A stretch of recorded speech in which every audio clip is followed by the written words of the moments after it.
എല്ലാം ഇടയ്ക്കിടയ്ക്ക് ഇത് വിശ്വാസ പ്രയോഗ തിരുവസ്തുക്കളെ കുറിച്ച് പറയണം. അല്ലെങ്കിൽ ഈ ധ്യാനം നമ്മൾ കണ്ടുവരുമ്പോഴിത് ബാക്കിലായി കഴിഞ്ഞാൽ പുതിയ ഉടമ്പടി എടുക്കുന്ന ആൾക്കാർക്ക് ചിലപ്പോൾ അതിൻ്റെ സാക്ഷരത കിട്ടത്തില്ല.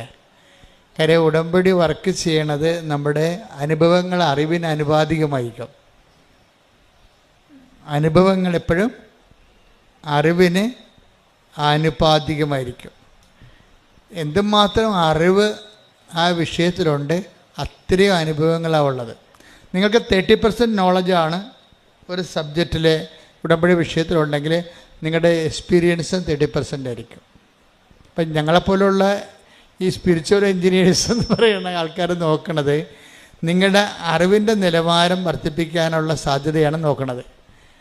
അപ്പോൾ നിങ്ങളുടെ അറിവിൻ്റെ നിലവാരം വർദ്ധിപ്പിക്കാൻ വേണ്ടി ഞങ്ങൾ പലപ്പോഴും ഉപയോഗിക്കുന്നത് നേരത്തെ വിശ്വാസ പ്രയോഗം നടത്തി വിജയിച്ച ആൾക്കാരുടെ സാക്ഷ്യങ്ങളാണ്. നേരത്തെ വിശ്വാസ പ്രയോഗം നടത്തി വിജയിച്ച ആൾക്കാരുടെ സാക്ഷ്യങ്ങൾ ഞങ്ങളത് പറഞ്ഞിട്ട് നിങ്ങളോട് പറയും, നിങ്ങൾ പോയി അതുകൂടി കാണാൻ പറയും. ഇപ്പോൾ ഈ പ്രാവശ്യത്തെ കുറേ സാക്ഷ്യങ്ങൾ അങ്ങനെ നല്ലത് വന്നിട്ടുണ്ട്. നല്ലതല്ല, എല്ലാ സാക്ഷ്യങ്ങളും ഗംഭീര സാക്ഷ്യങ്ങളാണ്. കാര്യം ഈ സാക്ഷ്യങ്ങളിലാണ് ഈ ശുശ്രൂഷ നിലനിൽക്കുന്നത്. കാര്യം സാക്ഷ്യങ്ങൾ എന്തിൻ്റെ സാക്ഷ്യങ്ങളാണ് അത് നിങ്ങളറിയണം. ഇപ്പോൾ നിങ്ങളുടെ ഓരോ ജീവിതത്തിൻ്റെ പ്രശ്നങ്ങൾ പരിഹരിക്കപ്പെടുന്നു എന്നുള്ളത് അത് നിങ്ങളുടെ ഒരു ആധ്യാത്മിക അനുഭവമാണ്. പക്ഷേ ബേസിക് അൾട്ടിമേറ്റ് അതെന്തിൻ്റെ സാക്ഷ്യമാണ്? കൃപാസന അൾത്താരെ ജീവനോടെ അമ്മ പ്രത്യക്ഷപ്പെട്ടതിൻ്റെ സാക്ഷ്യമാണ്. അപ്പോൾ നിങ്ങൾ സാക്ഷ്യം പറയുമ്പോൾ ആരുടെ സാക്ഷിയാണ് നിങ്ങൾ? അമ്മയുടെ പ്രത്യക്ഷീകരണത്തിന് ജോസഫച്ചനെ പോലെ ഞങ്ങളും സാക്ഷികളാണ്. അതാണ് സംഭവം. അപ്പോൾ സാക്ഷ്യം പറയുന്നവരെപ്പോഴും മനസ്സിൽ വിചാരിക്കേണ്ടത് നിങ്ങളുടെ ജപ്തി മാറണമേ, പറമ്പ് വിറ്റ് മാറണമേ, കടങ്ങൾ മാറണമേ എന്നല്ല പ്രാർത്ഥിക്കേണ്ടത്. നിങ്ങൾ പ്രാർത്ഥിക്കേണ്ടത് എന്താണ്? അമ്മയുടെ പ്രത്യക്ഷീകരണത്തിന് സാക്ഷിയാക്കി എൻ്റെ കുടുംബത്തെ മാറ്റണമേ. അതാണ് സിമ്പിളാണ്. അല്ല വേറെ നിങ്ങൾ അണ്ടേക്കൊണ്ടേ വളം വെക്കരുത്. ആ റൂട്ടിനാണ് വളം അപ്ലൈ ചെയ്യേണ്ടത്. എന്താ പ്രാർത്ഥിക്കേണ്ടത്? അമ്മയുടെ പ്രത്യക്ഷീകരണത്തിന്റെ സാക്ഷിയായി എൻ്റെ കുടുംബത്തെ മാറ്റണമേ. എന്താ കാര്യം വെച്ച് കഴിഞ്ഞാല് നിങ്ങൾക്ക് ഉടമ്പടി എടുത്ത വ്യക്തിയോടാണ് ദൈവം കമ്മ്യൂണിക്കേറ്റ് ചെയ്യണത്. പക്ഷെ ഒരു ഫാമിലി ആയത് കാരണം നിങ്ങൾക്ക് കിട്ടുന്ന അനുഗ്രഹം ഓട്ടോമാറ്റിക്കായിട്ട് ഫാമിലിക്ക് മൊത്തം കിട്ടും, ഇല്ലേ? അപ്പം നിങ്ങൾ വഴിയായിരിക്കും നിങ്ങളുടെ ഭർത്താവോ ഭാര്യയോ മക്കളോ ഒക്കെ പ്രത്യക്ഷീകരണത്തിലേക്ക് ആകർഷിക്കപ്പെടുന്നത്. നിങ്ങൾ വഴിയായിരിക്കും മറ്റുള്ളവരോടത് മാതാവ് പ്രത്യക്ഷപ്പെട്ടു, ദുരന്തമുണ്ടാകാൻ പോണ പ്രാർത്ഥിക്കണമെന്ന് പറഞ്ഞു. അതുകൊണ്ട് നമ്മൾക്ക് ഈ പ്രാർത്ഥന മറ്റുള്ളവരോടും പറയണം. ഈ പ്രാർത്ഥന ആണ് പ്രചരിപ്പിക്കുന്നത്. ശരിക്കും പറഞ്ഞാൽ പ്രത്യക്ഷീകരണം നമ്മുടെ റാലിയൊക്കെ നടത്തുന്നത് എന്തിനു വേണ്ടിയാണ്? ആ 3 ലക്ഷം പേരിലേക്ക് പ്രത്യക്ഷീകരണം പ്രചരിപ്പിക്കുക. അച്ഛനെ ഇപ്പോൾ എല്ലാ രാജ്യങ്ങളിലും പോയി ധ്യാനം നടത്തുന്നുണ്ട്. ഇപ്പോൾ അടുത്തത് സൗദി അറേബ്യയിലാണ്, പിന്നെ ഓസ്ട്രേലിയയിൽ, അങ്ങനെ ഓരോ സ്ഥലങ്ങളിലും. അവിടേക്ക് എന്താ ഇങ്ങനെ പോണതിൻ്റെ കാര്യം? എല്ലാ രാജ്യങ്ങളിലും ഉള്ളവർ പ്രത്യക്ഷീകരണത്തെക്കുറിച്ച് അറിയണം. കാര്യം മലയാള ലോകത്തോടാണ് നമ്മൾ സംവേദിക്കുന്നത്. പക്ഷേ മലയാള ലോകം വളരെ പ്രൊഫൗണ്ടാണ് ഇപ്പോഴ്. പണ്ടത്തെ മലയാള ലോകമല്ല. Almost everybody knows English. They are living among the white people. നമ്മുടെ ജനങ്ങളെല്ലാം വെള്ളക്കാരുടെയും മറ്റ് രാജ്യങ്ങളുടെ കൂടെ താമസിക്കുകയാണ്. സോ നമ്മുടെ ജനങ്ങളെ മാത്രം ഇവാഞ്ചലൈസ് ചെയ്ത് കഴിഞ്ഞാൽ ലോകത്തെ നമുക്ക് ഇവാഞ്ചലൈസ് ചെയ്യാൻ പറ്റുന്ന രീതിയിൽ ദൈവം മലയാളിയെ വളർത്തിയിട്ടുണ്ട്. കൈയടിച്ച് ശ്രദ്ധിക്കട്ടെ. ഹല്ലേലൂയ.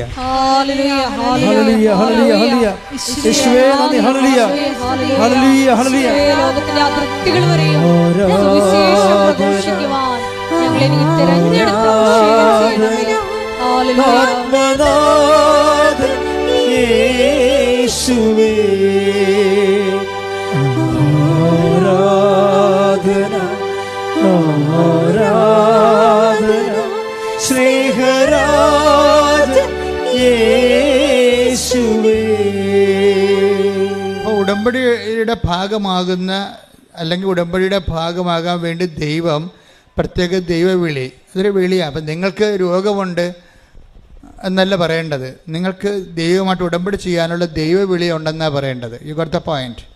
മനസ്സിലായില്ലേ? നിങ്ങൾക്ക് രോഗമുണ്ടെന്നൊന്നും പറഞ്ഞേക്കരുത്. നിങ്ങൾക്ക് അതിൻ്റെ ബേസിൽ എനിക്ക് ജോലിയില്ല എന്ന് നെഗറ്റീവായിട്ടല്ല പറയേണ്ടത്. നിങ്ങൾക്ക് ഈ ഒരു ഇല്ലായ്മ വെച്ചുകൊണ്ട് ദൈവമായിട്ട് ഉടമ്പടി ചെയ്യാനുള്ള ഒരു യോഗ്യതയുണ്ട്. ശ്രുതികട ഹല്ലേലൂയ.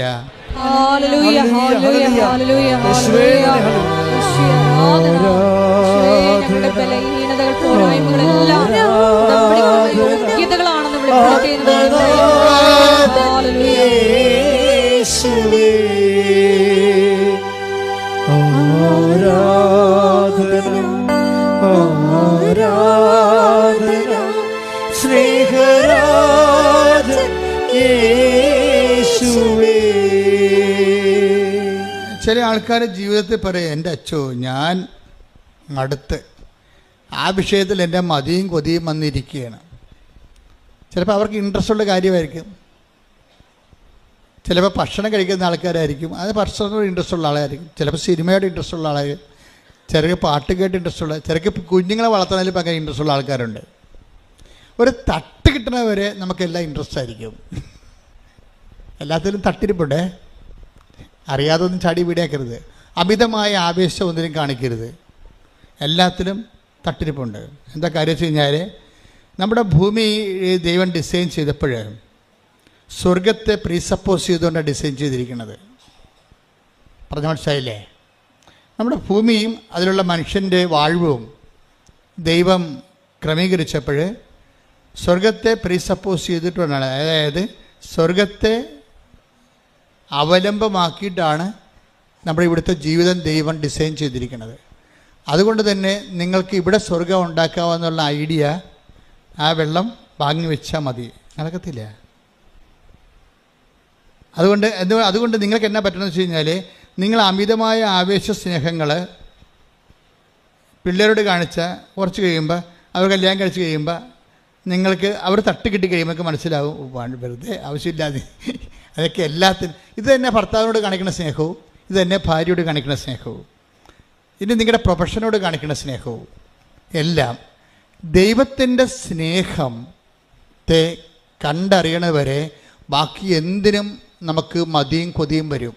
തീർന്നെന്ന് പോകും. ആൾക്കാർ പറയും, ഓ മതിയും കൊതിയും തീർന്ന്. എന്നിട്ട് അങ്ങനെ നിങ്ങൾ തലേ കൈ വെച്ചുകൊണ്ട് പറയും, ഓ അതിന് ഞാൻ മതിയും കൊതിയും തീർന്നിരിക്കണമെന്ന് പറയും. എന്താ ഭൂമിയുടെ അവസ്ഥ അതാ. ഇനി മതിയും കൊതിയും തീരാത്ത ഒരു സംഭവം എന്ന് പറയുന്നത് ദൈവത്തോടുള്ള സ്നേഹമാണ്. ഞാൻ നിങ്ങളോട് പറയുന്നു, നിങ്ങൾ ഉടമ്പടി ചെയ്യുന്നു, നിങ്ങളുടെ വിശ്വാസം വേണമെന്ന് ഞാനൊരിക്കലും പറയില്ല. You must not have faith. നിങ്ങൾക്ക് വിശ്വാസം ആവശ്യമില്ല. കാര്യം ദൈവത്തിന് അത് ആവശ്യമില്ലാത്ത കൊണ്ടാണ്. നിങ്ങൾക്ക് വിശ്വാസം ആവശ്യമില്ല. എന്താ കാര്യം? ദൈവത്തിനത് ആവശ്യമില്ലാത്ത കൊണ്ടാണ്. എന്താ കാര്യം? നമ്മുടെ വിശ്വാസത്തിലല്ല ദൈവം ജീവിക്കുന്നത്, ആണോ? അല്ല. നമ്മുടെ വിശ്വാസത്തിലേക്ക് ദൈവം ഉണ്ടാകുമോ? അപ്പം നമ്മുടെ വിശ്വാസത്തിലല്ല ദൈവത്തിൻ്റെ നിലനിൽപ്പ്. പിന്നെ എന്താ നമുക്ക് വേണ്ടത്? വിശ്വാസം ഒരു കിൻഡർ ഗാർട്ടൻ പരിപാടിയാണ്. എന്ന് വെച്ച് കഴിഞ്ഞാൽ നഴ്സറി കുഞ്ഞുങ്ങൾ ഇല്ലേ, മാങ്ങ എന്നൊരു പടം കാണിച്ചിട്ട് അവിടെ മാംഗോ എന്ന് എഴുതി വെക്കും അല്ലേ? അതാണ് വിശ്വാസത്തിൻ്റെ നിലവാരം. അത്രേ ഉള്ളൂ. എ ബി സി ഡി നോളജാണ് വിശ്വാസം എന്ന് പറയണത്. നിങ്ങൾ ഓരോ കാര്യം ചെയ്യുമ്പോഴും ഉടമ്പടി ഇതൊന്നും വർക്കൗട്ട് ചെയ്ത്, വിശ്വാസം ഒന്നും ഉടമ്പടി വർക്കൗട്ട് ചെയ്തില്ല. എന്ന് വെച്ച് കഴിഞ്ഞാൽ ഉടമ്പടിയിൽ ഉപയോഗിക്കുന്നത്, ഇപ്പം നമ്മൾ ചിലപ്പോഴും പറയത്തില്ലേ മണ്ണെണ്ണ, ചില സ്റ്റൗവിലൊക്കെ മണ്ണെണ്ണ മതി അല്ലേ? വിറകുണ്ട്. പണ്ട് നമ്മൾ വിറക് ഉപയോഗിച്ചിരുന്നതാണ്. അതിനുശേഷം നമ്മൾ മണ്ണെണ്ണ സ്റ്റൗവൊക്കെ ഉപയോഗിക്കാൻ തുടങ്ങി ഇല്ലേ?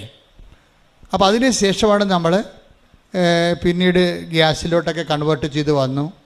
പിന്നീട് അത് കറണ്ടിലേക്ക്. അപ്പോൾ ഊർജത്തിൻ്റെ സ്രോതസ്സുകൾ വ്യത്യാസപ്പെടുന്നുണ്ടല്ലേ? ആദ്യം വിറക്, പിന്നെ മണ്ണെണ്ണ, പിന്നെ അത് കഴിഞ്ഞിട്ട് ശേഷം നമ്മൾ ഗ്യാസ് ഉപയോഗിച്ചു. ഇപ്പോൾ നമ്മൾ കറണ്ട് ഉപയോഗിക്കുന്നു. അപ്പോൾ ഊർജ്ജം ഇങ്ങനെ മാറി. പെട്ടെന്നാണ് ഈ ഊർജ്ജമാറ്റം അടുക്കളയിൽ സംഭവിക്കുന്നത്. ഇതുപോലെ തന്നെയാണ് ഉടമ്പടിയിൽ വരുമ്പോൾ നമ്മൾ വിറക് ഉപയോഗിക്കാൻ പറ്റത്തില്ല. പണ്ടത്തെ വിശ്വാസം ഉപയോഗിക്കാൻ പറ്റത്തില്ല. അതിൽ കുറേ കരിയും പുകയൊക്കെ ഉണ്ടാകും. അതാണ് പ്രശ്നം. പിന്നെ അതിൻ്റെ അകത്ത് ഉപയോഗിക്കുന്നത് പ്രത്യാശയമല്ല. അതിൻ്റെ അകത്ത് നമുക്ക് ഇത് കഴിഞ്ഞ് പിന്നെ മണ്ണെണ്ണ ഉപയോഗിക്കാൻ പറ്റണം. അതിൻ്റെ അകത്ത് ഉപയോഗിക്കുന്നത് അതായത് റിഫൈൻഡ് ലവ് ആണ്. ലവ് അല്ല ശരിക്കും പറഞ്ഞാൽ ഉടമ്പടി ഉപയോഗിക്കേണ്ടത്, റിഫൈൻഡ് ലവ് ആണ്. റിഫൈൻഡ് ലവ് എന്ന് പറഞ്ഞാൽ എന്താണ്? ശുദ്ധീകരിച്ച സ്നേഹം. പറഞ്ഞ മനസ്സിലായില്ലേ? റിഫൈൻഡ് ലവ്, ശുദ്ധീകരിച്ച സ്നേഹം. ഈ ശുദ്ധീകരിച്ച സ്നേഹമാണ് നമ്മൾ ഉടമ്പടിയിൽ ഉപയോഗിക്കേണ്ടത്. അപ്പോഴാണ് ഈ സാധനം പെട്ടെന്ന് കത്തണത്. അപ്പോൾ നിങ്ങൾ ഓർക്കും എന്താണ് ശുദ്ധീകരിച്ച സ്നേഹമെന്ന്. ഞാൻ കഴിഞ്ഞ ദിവസങ്ങൾ ഒന്ന് ശ്രദ്ധിച്ച മക്കളെ. യേശുവേ സ്തോത്രം. ഹല്ലേലൂയ ഹല്ലേലൂയ ഹല്ലേലൂയ ഹല്ലേലൂയ യേശുവേ നന്ദി, യേശുവേ സ്തുതി. ഹല്ലേലൂയ ഹല്ലേലൂയ ഹല്ലേലൂയ ഹല്ലേലൂയ യേശുവേ ആരാധന ആരാധന ആരാധന യേശുവേ നന്ദി. മഹത്വം മഹത്വം മഹത്വം. ആരാധന ആരാധന ആത്മനാഥൻ യേശുവേ. എന്താണ് ശുദ്ധീകരിച്ച സ്നേഹമെന്ന് അറിയണമെങ്കിൽ നിങ്ങൾ സങ്കീർത്തനം 143:10 എടുത്തേ. അങ്ങയുടെ ഹിതം അനുവർത്തിക്കാൻ ഏറ്റു പറഞ്ഞ അങ്ങയുടെ ഹിതം അനുവർത്തിക്കാൻ എന്നെ പഠിപ്പിക്കണമേ. എന്തെന്നാൽ അവിടുന്നാണ് എന്റെ ദൈവം. അങ്ങയുടെ നല്ല ആത്മാവ് എന്നെ നിരപ്പുള്ള വഴിയിലൂടെ നയിക്കട്ടെ. അപ്പം അതാണ് റിഫൈൻഡ് ലവ് എന്ന് പറയുന്നത്. ഇത് പതുക്കെ നമ്മൾ അതിലേക്ക് എത്തിച്ചേരണം. റിഫൈൻഡ് ലവ് എന്ന് പറയുമ്പോൾ അതിൻ്റെ അകത്ത് സ്റ്റെയിൻ ഉണ്ടാകത്തില്ല. ഇപ്പം നമുക്കറിയാം, ഡീസൽ റിഫൈൻ ചെയ്ത് കഴിഞ്ഞാൽ നമുക്ക് എന്നാ കിട്ടണത്? പെട്രോൾ. അപ്പോൾ അതിൻ്റെ കുറച്ച് സാധനങ്ങൾ റിഫൈൻഡ് കഴിയുമ്പോൾ കുറച്ച് എന്ത് അതിൽ നിന്ന് പോകുന്ന കുറച്ചധികം താറ് പോലെയുള്ള സാധനങ്ങൾ അതിൽ നിന്ന് പോകും. വെള്ളം ശുദ്ധീകരിക്കും, എണ്ണ ശുദ്ധീകരിക്കും. അപ്പോൾ കുറച്ച് സോപ്പ് ഉണ്ടാക്കുന്നതും ഡിറ്റർജൻറ്റൊക്കെ ഉണ്ടാക്കുന്നതും അതിന് നമ്മൾ ബൈ പ്രോഡക്റ്റുകളെന്ന് പറയും. ഈ ബൈ പ്രോഡക്റ്റുകളെല്ലാം ഡീസലിലുള്ളത് കൊണ്ടാണ് അത് നമ്മൾ ലോറിയിലെ വല്ല ഉപയോഗിക്കും. സൊഫിസ്റ്റിക്കേറ്റഡ് കാറിൽ BMW ഉപയോഗിക്കത്തില്ല. അങ്ങനെ ചില കാറുകൾ അതിനു വേണ്ടി മാത്രം ഡിസൈൻ ചെയ്യേണ്ടതുണ്ടെങ്കിലും, പക്ഷേ ഇനി വിമാനം വരുമ്പോൾ വീണ്ടും മാറും. എന്താണ്? ഈ പെട്രോൾ പോലും അതിൻ്റെ അകത്തുകൊണ്ട് കുറച്ച് താറും കാര്യങ്ങളൊക്കെ അതിങ്ങനെ കാണുമ്പോൾ കണ്ണീര് പോലെ ഇരിക്കുമെന്നുണ്ടെങ്കിലും അതിൻ്റെ അകത്തും സ്റ്റെയിനുണ്ട്, ചേരുവകകളുണ്ട്. അതുകൊണ്ട് അത് വീണ്ടും റിഫൈൻ ചെയ്തിട്ടാണ് നമ്മൾ ഏവിയേഷൻ ഓയിൽ ഉണ്ടാക്കുന്നത്. നമ്മൾ ഡിസ്റ്റിൽഡ് വാട്ടർ പോലെ ക്രിസ്റ്റൽ ക്ലിയർ ആയിരിക്കും ഏവിയേഷൻ ഓയിൽ. ഈ ഏവിയേഷൻ ഓയിലിലേക്കുള്ള ഈ താറിൻ്റെ വളർച്ചയില്ലേ, താറാണല്ലോ പിന്നീട് ഡീസലായിട്ടും പിന്നീട് പെട്രോളായിട്ടും പിന്നീട് ഏവിയേഷൻ ഓയിലായിട്ടും വരുമ്പോൾ ഈ താറ് ഇങ്ങനെ അത് റിഫൈൻ ചെയ്തിട്ട് വരണത് ഈ ഡിസ്റ്റിൽഡ് വാട്ടർ പോലെ നമ്മുടെ കുത്തുവെക്കുമ്പോൾ ഉപയോഗിക്കുന്ന വെള്ളമില്ലേ, ഇഞ്ചക്ഷൻ വെള്ളത്തിൻ്റെ അതേ ക്രിസ്റ്റൽ ക്ലിയറിലേക്ക് ഈ റിഫൈൻഡ് വരും. ഇതാണ് സ്റ്റെയിൻഡ്, ഇതാണ് റിഫൈൻഡ് എന്ന് പറയുന്നത്, ശുദ്ധീകരിച്ച സ്നേഹം. കാര്യം നമ്മളുടെ എല്ലാ ദൈവസ്നേഹത്തിലും നമ്മളുടെ ആത്മാവുണ്ട് അതിൻ്റെ അകത്ത്. ഇപ്പം നമ്മൾ ദൈവത്തെ സ്നേഹിക്കുന്നു. ഇപ്പോൾ പശുവിനെ നമ്മൾ സ്നേഹിക്കുന്നു അല്ലേ? പശുവിനെ നമ്മൾ സ്നേഹിക്കണം. പശുവിനെ തടകും നമ്മൾ. പശുവിൻ്റെ വായിക്കൊണ്ട് കൈ വെച്ച് കൊടുക്കും, അത് നമ്മളെ നക്കും അല്ലേ? അപ്പോൾ കുഞ്ഞുങ്ങൾ തന്നെ, കാര്യം അതിനൊക്കെ ഔഷധ ശക്തി ഉണ്ടല്ലോ. അപ്പോൾ കുഞ്ഞുങ്ങൾ തന്നെ അതിൻ്റെ പിടിച്ച് പ്രസവിച്ച പശുവിൻ്റെ കുഞ്ഞുങ്ങൾ ഇടിച്ചതിൽ താഴെ വീണ് കഴിഞ്ഞാൽ ഉടനെ അമ്മ പശു എന്നാ ചെയ്യണത്? തല വളച്ചിട്ട് അതിൻ്റെ മുട്ട നക്കി കൊടുക്കണുണ്ടല്ലേ? അതിനത് വേദന സംഹാരിയാണത്. ശരിക്കും പറഞ്ഞാൽ അമ്മമാർക്ക് ദൈവം കൊടുത്തിരിക്കുന്ന ഒരു പ്രത്യേക കഴിവാണത്. പ്രകൃതി മൊത്തം ഉണ്ട്. അപ്പോൾ ഇത് ഇങ്ങനെ നമ്മളിപ്പോൾ പശുവിനെ സ്നേഹിക്കുന്നത്. അപ്പോൾ എന്തുകൊണ്ടാണ് സ്നേഹിക്കണത്? പശു നമുക്ക് പാല് തരുന്നു. നാട്ടുകാരുടെ വീട്ടിൽ പോയി എന്ത് പാലാണ് തരണം നമുക്കറിയത്തില്ലല്ലോ. അപ്പോൾ അതുകൊണ്ട് നമുക്ക് ശുദ്ധമായ പാല് കിട്ടാൻ വേണ്ടി നമ്മൾ പശുവിൻ്റെ ഇടയ്ക്ക് നമ്മൾ സ്നേഹിക്കുന്നു. പശുവിന് പുല്ല് കൊടുക്കുന്നു, കാടി കൊടുക്കുന്നു, കാറ്റിൽ കൊടുക്കുന്നു, ഓക്കെ കൊടുക്കുന്നു, പുഷ്ടി കൊടുക്കുന്നു. അങ്ങനെ ഓരോ സാധനം കൊടുത്തിട്ട് നമ്മുടെ പാല് കൂടുന്നുണ്ടോ നമ്മൾ നോക്കുന്നു, അളന്ന് നോക്കുന്നു, എന്നിട്ട് പിന്നെ കലക്കി നോക്കുന്നു, പിന്നെ ഗ്ലാസ്സിലെടുത്തിട്ട് കുലുക്കി നോക്കുന്നു.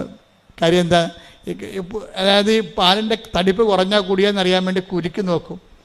അപ്പോൾ തടിപ്പുള്ള പാലുണ്ടാകും. അപ്പോൾ അങ്ങനെ വരുമ്പോൾ ഇതിനെല്ലാം നമ്മൾ ശ്രദ്ധിക്കും. എന്നിട്ട് നമ്മൾക്ക് അതനുസരിച്ച് നമ്മൾ ഓക്കെ മാറ്റിയെടുത്ത് പുഷ്ടിയാക്കി മാറ്റും. ചിലപ്പോൾ പുളിങ്കുരു കൊടുക്കും, ഇടിച്ചു കൊടുക്കും, പിണ്ണാക്ക്. ഇതെല്ലാം നമ്മുടെ ഉദ്ദേശം പാല് കട്ടിയുള്ളതായിരിക്കണം, ശുദ്ധിയുള്ളതായിരിക്കണം എന്നാണ്. അപ്പോൾ നമ്മൾ സ്നേഹിക്കുകയാണ്. ആരാണ്? പശുവിനെ പുഷ്ടി കൊടുത്ത് ഓക്കെ കൊടുത്ത് സ്നേഹിക്കുക. നിങ്ങൾ ഓക്കെ കൊടുക്കുന്നതിന് പകരം ദൈവത്തിന് ഉടമ്പടി കൊടുക്കുകയാണ്. അത്രേ ഉള്ള വ്യത്യാസം. എന്താ കാര്യം? നമുക്ക് വല്ല 10 മാർക്ക് കൂടുതൽ കിട്ടണം. മനസ്സിലായില്ലേ? പശുവിന് ഓക്കെ കൊടുക്കുന്നതിന് പകരം ദൈവത്തിന് നിങ്ങൾ ഉടമ്പടി കൊടുത്തിട്ട് അതനുസരിച്ച് ചെയ്യാൻ നോക്കുന്നു. ഉദ്ദേശം എന്താ? ഉദ്ദേശം നമുക്ക് നമ്മുടെ ജപ്തി നടപടി മാറണം. അപ്പോൾ ഇതിൻ്റെ അകത്തെല്ലാം നമ്മുടെ ഒരു ആഗ്രഹം കിടക്കുന്നുണ്ട്. ദൈവത്തിൻ്റെ കാര്യമാണെങ്കിൽ പോലും നമ്മുടെ ഒരു ആഗ്രഹം കിടപ്പുണ്ട്. ഇവിടെ ഓരോരുത്തരും ദൈവഹിതത്തിന് യാതൊരു പ്രസക്തിയുമില്ല. നമ്മുടെ ഹിതത്തിന് മാത്രമേ പ്രസക്തിയുള്ളൂ. അതുകൊണ്ടാണ് സങ്കീർത്തനം പറയണത്. ഒന്നിന് വായിച്ച് 143:10 ഒന്ന് വായിച്ച്. അങ്ങയുടെ ഹിതം അനുവർത്തിക്കാം. അതാണ് പ്രശ്നം. ഒരു പ്രൊവിഷൻ എപ്പോഴും അതിനിട്ടേക്കണം. എന്താണ് എന്ന് പറഞ്ഞ അങ്ങയുടെ ഹിതം അനുവർത്തിക്കാൻ എന്നെ പഠിപ്പിക്കണമേ. എങ്ങനെ പഠിപ്പിക്കും?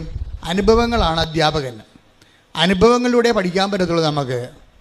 അപ്പോൾ ഈ അനുഭവങ്ങൾ വരുമ്പോൾ ചില അനുഭവങ്ങൾ എല്ലാം നമ്മുടെ ഹിതം പോലെ എടുക്കരുത്. നിങ്ങളെ മനസ്സിലായില്ലേ?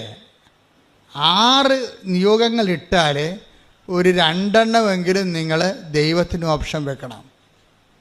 മനസ്സിലായ? അത് അങ്ങയുടെ, അതാണ് ആ സങ്കീർത്തനം പറയണത്. എന്താ പറയണത്? അങ്ങയുടെ ഹിതം അനുവർത്തിക്കാൻ എന്നെ പഠിപ്പിക്കണമേ. അപ്പൊ പഠിപ്പിക്കണം എന്ന് വെച്ച് കഴിഞ്ഞാൽ ദൈവം പഠിപ്പിക്കണം എങ്ങനെയാണ്? അനുഭവങ്ങളിലൂടെയാണ് പഠിപ്പിക്കത്തുള്ളൂ. അല്ലാതെ ദൈവം വന്ന് നേരിട്ട് ഇങ്ങോട്ട് വന്നിട്ട് ഓട്ടോറിക്ഷ വന്ന് ഇറങ്ങിയിട്ട് നമ്മളെ പഠിക്കുക, പുസ്തകം സ്ലൈറ്റ് എടുക്കുക എന്ന് പറഞ്ഞ് പഠിപ്പിക്കുക ഇല്ല. We will get A experience. നമ്മുടെ എക്സ്പീരിയൻസിൽ നിന്നാണ് നമ്മൾ ദൈവത്തിൻ്റെ ഹിതം അനുവർത്തിക്കാൻ പഠിക്കണത്. ഇപ്പം നിനക്ക് 16 കൊല്ലം മക്കളില്ല, ഓക്കെ, 16 കൊല്ലം മക്കളില്ല എന്ന് പറഞ്ഞ് നീ ഉടമ്പടിയും എടുത്തിട്ടുണ്ട്, എല്ലാ കാര്യങ്ങളും ചെയ്യുന്നുണ്ട്, ഓക്കെ. പക്ഷേ നീ നോക്കി നിൽക്കുമ്പോൾ ഇപ്പം ഇന്നലെ കഴിഞ്ഞ ദിവസം ഒരു സാക്ഷ്യം ഉണ്ടായി. എന്ത് സാക്ഷ്യം എന്ന് വെച്ച് കഴിഞ്ഞാൽ, ആദ്യമായിട്ടാണ് എനിക്ക് അങ്ങനെ ഒരു സാക്ഷ്യം എന്ന് പറഞ്ഞത്. അത് വെച്ച് കഴിഞ്ഞാൽ അവർക്ക് 25 വർഷമായിട്ട് മക്കളില്ല. എന്നെ തൊട്ടൊരു സാക്ഷ്യമാണത്. 25 വർഷമായിട്ട് അവർക്ക് മക്കളില്ല. അപ്പോൾ അവരെ സംബന്ധിച്ചിടത്തോളം ഉള്ള ഒരു പ്രശ്നം വെച്ച് കഴിഞ്ഞാൽ അണ്ട ഉൽപ്പാദനം നിലച്ചിരിക്കുന്നു. വയസ്സ് 42 ആയി. എന്നാലും 42 വയസ്സിന് മുമ്പ് തന്നെ അണ്ടം അവർക്ക് ഉൽപ്പാദിപ്പിക്കുന്നില്ല. അണ്ടം ഉൽപ്പാദിപ്പിക്കുന്നില്ല എന്ന് പറയുമ്പോൾ തന്നെ ഇനി ഉള്ള ഓപ്ഷൻ എന്താണ്? അടുത്ത ഒരു സ്ത്രീയുടെ അണ്ടം വിലക്ക് വാങ്ങിക്കണം. എന്നിട്ട് ഈ ഭർത്താവിൻ്റെ ബീജവുമായിട്ട് ചേർത്തിട്ട് ടെസ്റ്റ് ട്യൂബിൽ ഇവരുടെ ഗർഭപാത്രത്തിൽ നിക്ഷേപിക്കണം. അവർ 8 ലക്ഷം രൂപ തൊട്ട് 5 ലക്ഷം രൂപ വരെയുള്ള ചിലവുണ്ട് അതിന്. അപ്പോൾ അവരോട് പറയും, നിങ്ങൾക്ക് ഉള്ള ഇനി ഇതേ ഉള്ളു മാർഗം എന്ന് പറയും, ഇതേ ഉള്ളു മാർഗം എന്ന് പറയും. അപ്പോൾ അവർ പറയും, ഞങ്ങൾക്ക് അതിനുള്ള പൈസ ഇല്ലെന്ന് അവർ പറയണത്. അതിന് ഞങ്ങൾക്കറിയാം, അത് നടന്നാൽ തന്നെ കൊച്ചിനെ കിട്ടണമെന്ന് നിർബന്ധമില്ലാത്ത കൊണ്ട്, ഒരു കൊച്ചിനെ കിട്ടണം നിർബന്ധമില്ലാത്തത് കൊണ്ട് അവർ ശാസ്ത്രമാണെന്ന് പറഞ്ഞാലും ശാസ്ത്രത്തിൻ്റെ അകത്തും ഒരു നമ്മുടെ പകുതി മാത്രമേ നമുക്ക് ഉറപ്പുള്ളൂ. അതുകൊണ്ട് അവർ പറയും അത്രയും പൈസ മുടക്കാനില്ല. അപ്പോൾ ഞങ്ങൾ ആ കൊച്ചിനെ കിട്ടുക എന്നുള്ള ആ ഒരു ചാപ്റ്റർ അവരങ്ങോട്ട് ആ പുസ്തകം അടച്ചു വെക്കും, ചാപ്റ്റർ ക്ലോസ് ചെയ്യും. അപ്പോൾ കൊച്ചിനെ കിട്ടുക എന്നുള്ള അങ്ങനെ 22 വയസ്സ്, 22 വർഷമായി, 23 24 25 വർഷമായിട്ട് മക്കളില്ല. അത് ജീവിക്കുമ്പോൾ അവർക്ക് പെട്ടെന്ന് കൃപാസനത്തെക്കുറിച്ച് ആരോ വന്ന് അവരോട് പറയും, കൃപാസനത്തിൽ ഇങ്ങനെ മാതാവ് കുറേ അത്ഭുതങ്ങൾ ചെയ്യുന്നുണ്ട്. അത്രയേ ഉള്ളൂ. ഫസ്റ്റ് ന്യൂസ് അതാണ്. അപ്പോൾ അവരെ സംബന്ധിച്ചിടത്തോളം അവർ ഇവിടെ വന്ന് അത് യൂട്യൂബിൽ കയറി നോക്കുമ്പോൾ അതെല്ലാം സത്യമാണെന്ന് മനസ്സിലാകുമ്പോൾ അവർക്കും തോന്നും, എന്നാൽ ഒന്ന് പോയി നോക്കാമെന്ന് പറയും. അവരങ്ങനെ പോയി നോക്കാൻ വേണ്ടി ആദ്യം വന്ന് ഇവിടെ കണ്ടു കേട്ടു, അവർ പോയി. പിന്നീട് ഒരു പ്രാവശ്യം കൂടി വരാൻ തോന്നി, അങ്ങനെ വന്നു. അവർ ഉടമ്പടി എടുത്തു. ഉടമ്പടി എടുത്തതിന് ശേഷം ഇവർ ചെയ്തുകൊണ്ടിരുന്നത്, ഇവർ ഉടമ്പടി തൈലം എടുത്തിട്ട് എപ്പോഴും വയറ്റെ പുരട്ടിക്കൊണ്ടിരിക്കും. വയറ്റെ പുരട്ടി ആ 1 മാസം പുരട്ടി കഴിഞ്ഞപ്പോൾ തന്നെ അവർ പ്രഗ്നൻ്റായി. അപ്പോൾ എല്ലാവരും പറഞ്ഞ്, ഡോക്ടറും പറഞ്ഞു ഇത് ഭയങ്കര പ്രയാസം, ഇത് കൊച്ചിനെ കിട്ടുമെന്ന് അറിയത്തില്ല. അപ്പോൾ ഈ അമ്മ മാത്രം ഉറപ്പിച്ച് നിൽക്കും. എന്താ കാര്യം?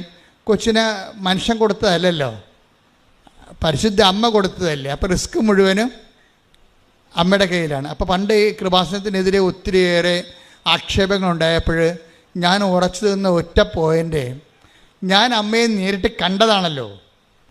അപ്പോൾ എനിക്ക് എന്നെ തന്നെ വഞ്ചിക്കാൻ പറ്റത്തില്ലല്ലോ. അപ്പോൾ അതുകൊണ്ട് ആ ഒരു ഉറപ്പ് മാത്രമേ എനിക്കുണ്ടായിരുന്നുള്ളൂ.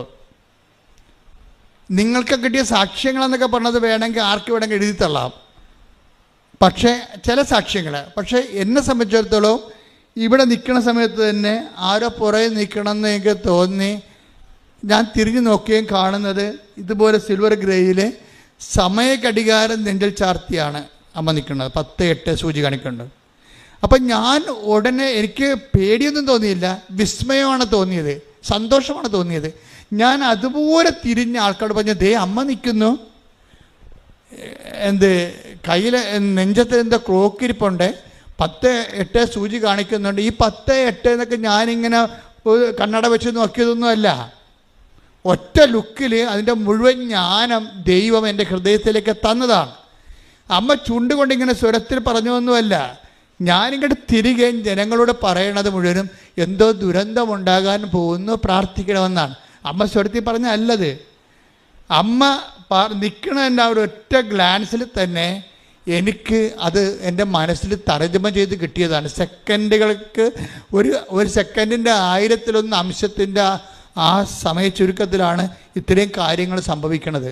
ഞാൻ ആൾക്കോട് പറയണത് എന്തോ ദുരന്തമുണ്ടാകാൻ പോണ്, പ്രാർത്ഥിക്കണം. ഇപ്പോൾ ഇന്ന് യേശുദാസൻ എന്താ പറഞ്ഞത്? കാന്തിക വലയത്തിൻ്റെ പ്രത്യേകത കാരണം ഭൂമിയുടെ അച്ചുതണ്ട് എന്ന് പറയുന്ന ആ സാങ്കല്പിക സംഭവം തിരിഞ്ഞിരിക്കുകയാണ്. 23 37 മാറിയെന്ന് പറയുമ്പോൾ ഭൂമിയിൽ ചൂട് കൂടിയെന്ന അർത്ഥം, ചൂട് കൂടി. അപ്പോൾ ഇനി നിലച്ചരിയാ സമയത്ത് വെള്ളം ആവിയായി മേലോട്ട് പോവുകയും പൊത്തോന്ന് പറഞ്ഞ മഴയായി നമ്മുടെ തലയിൽ വന്ന് വീഴുകയും ചെയ്യും, പ്രളയം ഉണ്ടാകുകയും ചെയ്യും. ഓൾറെഡി നമ്മൾ 2 പ്രളയം കഴിഞ്ഞതിനുള്ളിൽ അമ്മ പ്രത്യക്ഷപ്പെട്ടതിന് ശേഷം. അപ്പോഴങ്ങനെ വരുമ്പോൾ ദുരന്തങ്ങൾ ഇങ്ങനെ വന്നുകൊണ്ടിരിക്കുകയാണ്, ഓരോ സംഭവങ്ങളും. കഴിഞ്ഞ ദിവസങ്ങളിൽ ഞാനൊരു ക്യാപ്റ്റൻ വർഗീസ് മാത്യുവിനെ കണ്ടു. അപ്പോൾ അദ്ദേഹത്തിൻ്റെ ഒരു സബ്ജക്റ്റ് എന്ന് പറയണത്, അതിന് സബ്ജക്റ്റ് അത് നേവിയിലെ ഒരു ഉദ്യോഗസ്ഥനാണ്, കപ്പലിൽ ജോലി ചെയ്യുന്ന ഇന്ത്യൻ നേവിയുടെ ഒരു ഓഫീസറാണ്, ഉയർന്ന ഓഫീസറാണ്. അപ്പോൾ അദ്ദേഹം ഉടമ്പടി എടുത്തിട്ടുണ്ട്, അമ്മ എടുത്തിട്ടുണ്ട്, അദ്ദേഹത്തിൻ്റെ പ്രായമായ അമ്മ എടുത്തിട്ടുണ്ട്, അപ്പനെടുത്തിട്ടുണ്ട്. അപ്പോൾ അവരൊരു ഉടമ്പടി ഫാമിലിയാണ്. അപ്പോൾ അദ്ദേഹം കഴിഞ്ഞ ദിവസം എന്നെ കാണാമെന്ന് പറഞ്ഞു, ഞാനൊരു പുതിയ പ്രോജക്റ്റിലേക്ക് പോവുകയാണ്, ഒരു PhD പ്രോജക്റ്റിലേക്ക് പോവുകയാണ്. സബ്ജക്റ്റ് എന്ന് പറയണത് national security and climate change ആണ് എൻ്റെ സബ്ജക്റ്റ് എന്ന് പറയും. ക്ലൈമറ്റ് ചേഞ്ച് എന്ന് വെച്ച് കഴിഞ്ഞാൽ കാലാവസ്ഥ വ്യതിയാനവും ദേശീയ സുരക്ഷയുമാണ് എൻ്റെ സബ്ജക്റ്റ് എന്ന്. അപ്പം നേവിക്കാരുടെ സബ്ജക്റ്റ് എപ്പോഴും ദേശീയ സുരക്ഷയുമായ. അപ്പോൾ ഞാൻ സാറിനോട് ചോദിച്ചേ, ഇതെങ്ങനെയാണ് ഈ കാലാവസ്ഥ വ്യതിയാനവും ദേശീയ സുരക്ഷയുമായിട്ട് ബന്ധപ്പെടുത്തണമെന്ന് ചോദിച്ചത്. അപ്പോൾ പുള്ളിക്കാരൻ പറയണം, ഇപ്പോൾ കാലാവസ്ഥ വ്യതിയാനം എന്ന് പറയുമ്പോൾ ചൈനയുടെ കപ്പൽ പണ്ട് നമ്മുടെ ഇന്ത്യൻ സമുദ്രത്തിൽ കൂടിയാണ് പോയിക്കൊണ്ടിരുന്നത്. ഇപ്പം ചൈനയുടെ കപ്പൽ ഇപ്പോൾ കാനഡയിൽ നിന്ന് എടുക്കുന്ന ചരക്കുകൾ റഷ്യയുടെ വടക്ക് വശത്ത് കൂടി, അവിടെ മലയായിരുന്നു, ഇപ്പോൾ അവിടെ മലയില്ലാത്ത കാരണം ചൈന ഐസ് ബ്രേക്ക് ചെയ്യുന്ന പുതിയ കപ്പലുണ്ടാക്കിയിട്ട് ഈ ഐസിൻ്റെ അകത്ത് കൂടിയാണ് വരണത്. ഐസിൻ്റെ പണ്ടത്തെ കട്ടിയും മലയൊന്നും ഇല്ല. ടൈറ്റാനിക്കിനൊക്കെ ഇടിച്ചത് കറുത്ത അറ്റ്ലാന്റിക്കിലെ മഞ്ഞ് കട്ടമൊന്നും കടലിലില്ല. കടലിങ്ങനെ വെള്ളം പോലെ ആയിപ്പോയി. ദാറ്റ് മീൻസ് ഭൂമിക്ക് നല്ലവണ്ണം പനി വരുന്നുണ്ട്. ടെമ്പറേച്ചർ ഭൂമിയുടേത് 15 ആയിരുന്നു, ഇപ്പോൾ 17 ആയെന്ന് പറഞ്ഞു. അപ്പോൾ 17 ആയെന്ന് എങ്ങനെയായതാണ്? പണ്ട് 200 കൊല്ലം കൊണ്ട് 1.1 ടെമ്പറേച്ചർ കൂടിയത്. അതിന്ന് 20 കൊല്ലം കൊണ്ട് 2 പോയിൻ്റ് കൂടിയിരിക്കുകയാണ്. 0.1 ടെമ്പറേച്ചർ കൂടിയത് 200 കൊല്ലം മുമ്പ്. ഇപ്പോഴത് 20 കൊല്ലം കൊണ്ട് 2 പോയിൻ്റ് കൂടി. 15 എന്നുള്ള ഭൂമിയുടെ സ്വാഭാവികമായ കോമൺ ടെമ്പറേച്ചർ 17 വന്നപ്പോൾ ധ്രുവപ്രദേശങ്ങൾ ഉരുകാൻ തുടങ്ങി. അപ്പം അങ്ങനെ വന്നു കഴിഞ്ഞാൽ തീരദേശത്ത് വെള്ളം കയറും. തീരദേശത്ത് വെള്ളം കയറി കഴിഞ്ഞാൽ ജനങ്ങളെ മാറ്റിപ്പാർപ്പിക്കേണ്ടി വരും. മാറ്റിപ്പാർപ്പിക്കേണ്ടി വന്നാൽ ആലപ്പുഴക്കാരെ കൊണ്ട് കോട്ടയത്ത് താമസിപ്പിക്കേണ്ടി വരും. അപ്പോൾ പിന്നെ ആലപ്പുഴ ആര് താമസിക്കും? അതാണ് പ്രശ്നം. ആലപ്പുഴ ആര് താമസിക്കും? ആലപ്പുഴ വേലിയിറക്കം വരുമ്പോൾ ഈ ഇറക്കം ഉണ്ടല്ലോ, ലൂണാറാണല്ലോ സംഭവം, ചന്ദ്രനാണല്ലോ വെള്ളത്തെ കേന്ദ്രീകരിക്കുന്നതും വിടുന്നതും ആകർഷണം. ചന്ദ്രഭൂമിയുടെ അടുത്തേക്ക് വരുമ്പോൾ വെള്ളം എല്ലാം കൂടി ചന്ദ്രൻ്റെ അടുത്തേക്ക് ചെല്ലും. അപ്പോൾ ഇറക്കം ഉണ്ടാവും. അപ്പോൾ വേറെ സ്ഥലത്ത് വെള്ളി കയറ്റം ഉണ്ടാവും. ചന്ദ്രൻ അവിടെ നിന്ന് മാറി പുറകോട്ട് വരുമ്പോൾ വെള്ളം താഴേക്ക് ഇറങ്ങി വരും. അപ്പോൾ 6 മണിക്കൂറാണ് ചന്ദ്രൻ്റെ മാറ്റം വരണത്. ഈ മാറ്റത്തിനുള്ളിൽ ആൾക്കാർ ഒഴിഞ്ഞുപോയ 12 കിലോമീറ്ററിലേക്ക് ഭീകരന്മാർ വരുമെന്നാണ് അവർ പറയണത്. അതാണ് വിഷയം. അതാണ് നാഷണൽ സെക്യൂരിറ്റി. മോയ്ക്ക് ആ പഠനം പോണ പോക്ക് കണ്ടില്ലേ? അവിടെ കള്ളക്കടത്തും ആയുധ വ്യാപാരവും ഒക്കെ നടക്കും. നമ്മുടെ ഗുജറാത്തിൻ്റെ തീരത്ത് നടന്ന പോലെ ഈ മേഖലയിൽ നടക്കും. അതാണ് national security, climate change and national security. ഒരു ഉയർന്ന നേവി ഓഫീസറിൻ്റെ പുതിയ പഠനങ്ങളിലെ സബ്ജക്റ്റുകളാണ്. അപ്പം ഞാനിത് കേട്ടപ്പോൾ ഞാനോട് ദൈവമേ 2004 ഡിസംബർ 7 അമ്മ പറഞ്ഞത് എന്താ? ഈ ക്ലൈമറ്റ് ചേഞ്ചിൻ്റെ ഉടുപ്പാണ് ഇട്ടിരിക്കുന്നത്. കണ്ടില്ലേ? സിൽവർ ഗ്രേ കാർമേഘത്തിൻ്റെ കളറ്. എന്താണ്? ദുരന്തം ഉണ്ടാകാൻ പോണ്. പ്രാർത്ഥിക്കണം. ഈ പ്രത്യക്ഷീകരണത്തിൻ്റെ ഇന്ന് മുതൽ ഡിസംബർ 1 മുതൽ ആരംഭിക്കുകയാണ്. പ്രത്യക്ഷീകരണത്തിൻ്റെ ആ സന്ദേശം കൈമാറുന്ന ഇന്ന് മുതൽ ഡിസംബർ 7 വരെ ഉള്ള ദിവസങ്ങൾ നമുക്ക് പ്രാർത്ഥനയുടെ ദിവസങ്ങളാണ്. കാര്യം ദൈവം പറഞ്ഞിട്ട് ജനങ്ങളുടെ ജീവനും സ്വത്തും സംരക്ഷിക്കുക. നമുക്കിന്ന് യേശുദാസൻ പറഞ്ഞില്ലേ, ദൈവത്തിന് എല്ലാവരോടും പറയാൻ പറ്റത്തില്ല. ആരോട് പറയാൻ പറ്റും? ഈ ഭൂമിയിൽ 800 കോടി ജനങ്ങളുണ്ടെങ്കിൽ ഒരു 10-200 കോടിക്ക് മാത്രമേ ദൈവത്തിനെക്കുറിച്ച് ഒരു വിശ്വാസമുള്ളൂ. ബാക്കി 600 കോടിക്കും വിശ്വാസമില്ല. അപ്പോൾ വിശ്വാസം ഇല്ലാത്തതുകൊണ്ട് ദൈവം എന്ത് പറയാനാ? അപ്പോൾ വിശ്വാസം ഉള്ളവരോട് പറയുമ്പോഴേ ആ വിശ്വാസം ഉള്ളവരുടെ ഉത്തരവാദിത്വം ഈ ബാക്കി 600 കോടിയെ കൂടി സംരക്ഷിക്കേണ്ട വലിയ ഉത്തരവാദിത്വമാണ്. മനസ്സിലായില്ലേ? അതുകൊണ്ട് തന്നെ ഈ ദുരന്തത്തിൻ്റെ സന്ദേശം ഒരു ആഗോള സന്ദേശമാണിത്. അതാണ് സമയം കുറഞ്ഞിരിക്കുന്നു എന്നുള്ള സൂചനയാണ് സമയഘടികാരം നെഞ്ചിൽ ചാർത്തിയത്. ഇതൊന്നും സത്യം പറഞ്ഞാൽ അന്ന് എനിക്ക് അറിയാൻ പാടില്ലായിരുന്നു. ഇന്നിപ്പോൾ അമ്മ പറഞ്ഞതിന് ശേഷം സംഭവിക്കുന്ന ഓരോ സംഭവങ്ങളെക്കുറിച്ചൊക്കെ കാണുമ്പോഴാണ് സമയച്ചുരുക്കം കാണിക്കുന്ന ആളാണ് അമ്മ. സമയത്തിൻ്റെ അധികാരിയാണ്, സഞ്ചാരി മാതാവാണ്.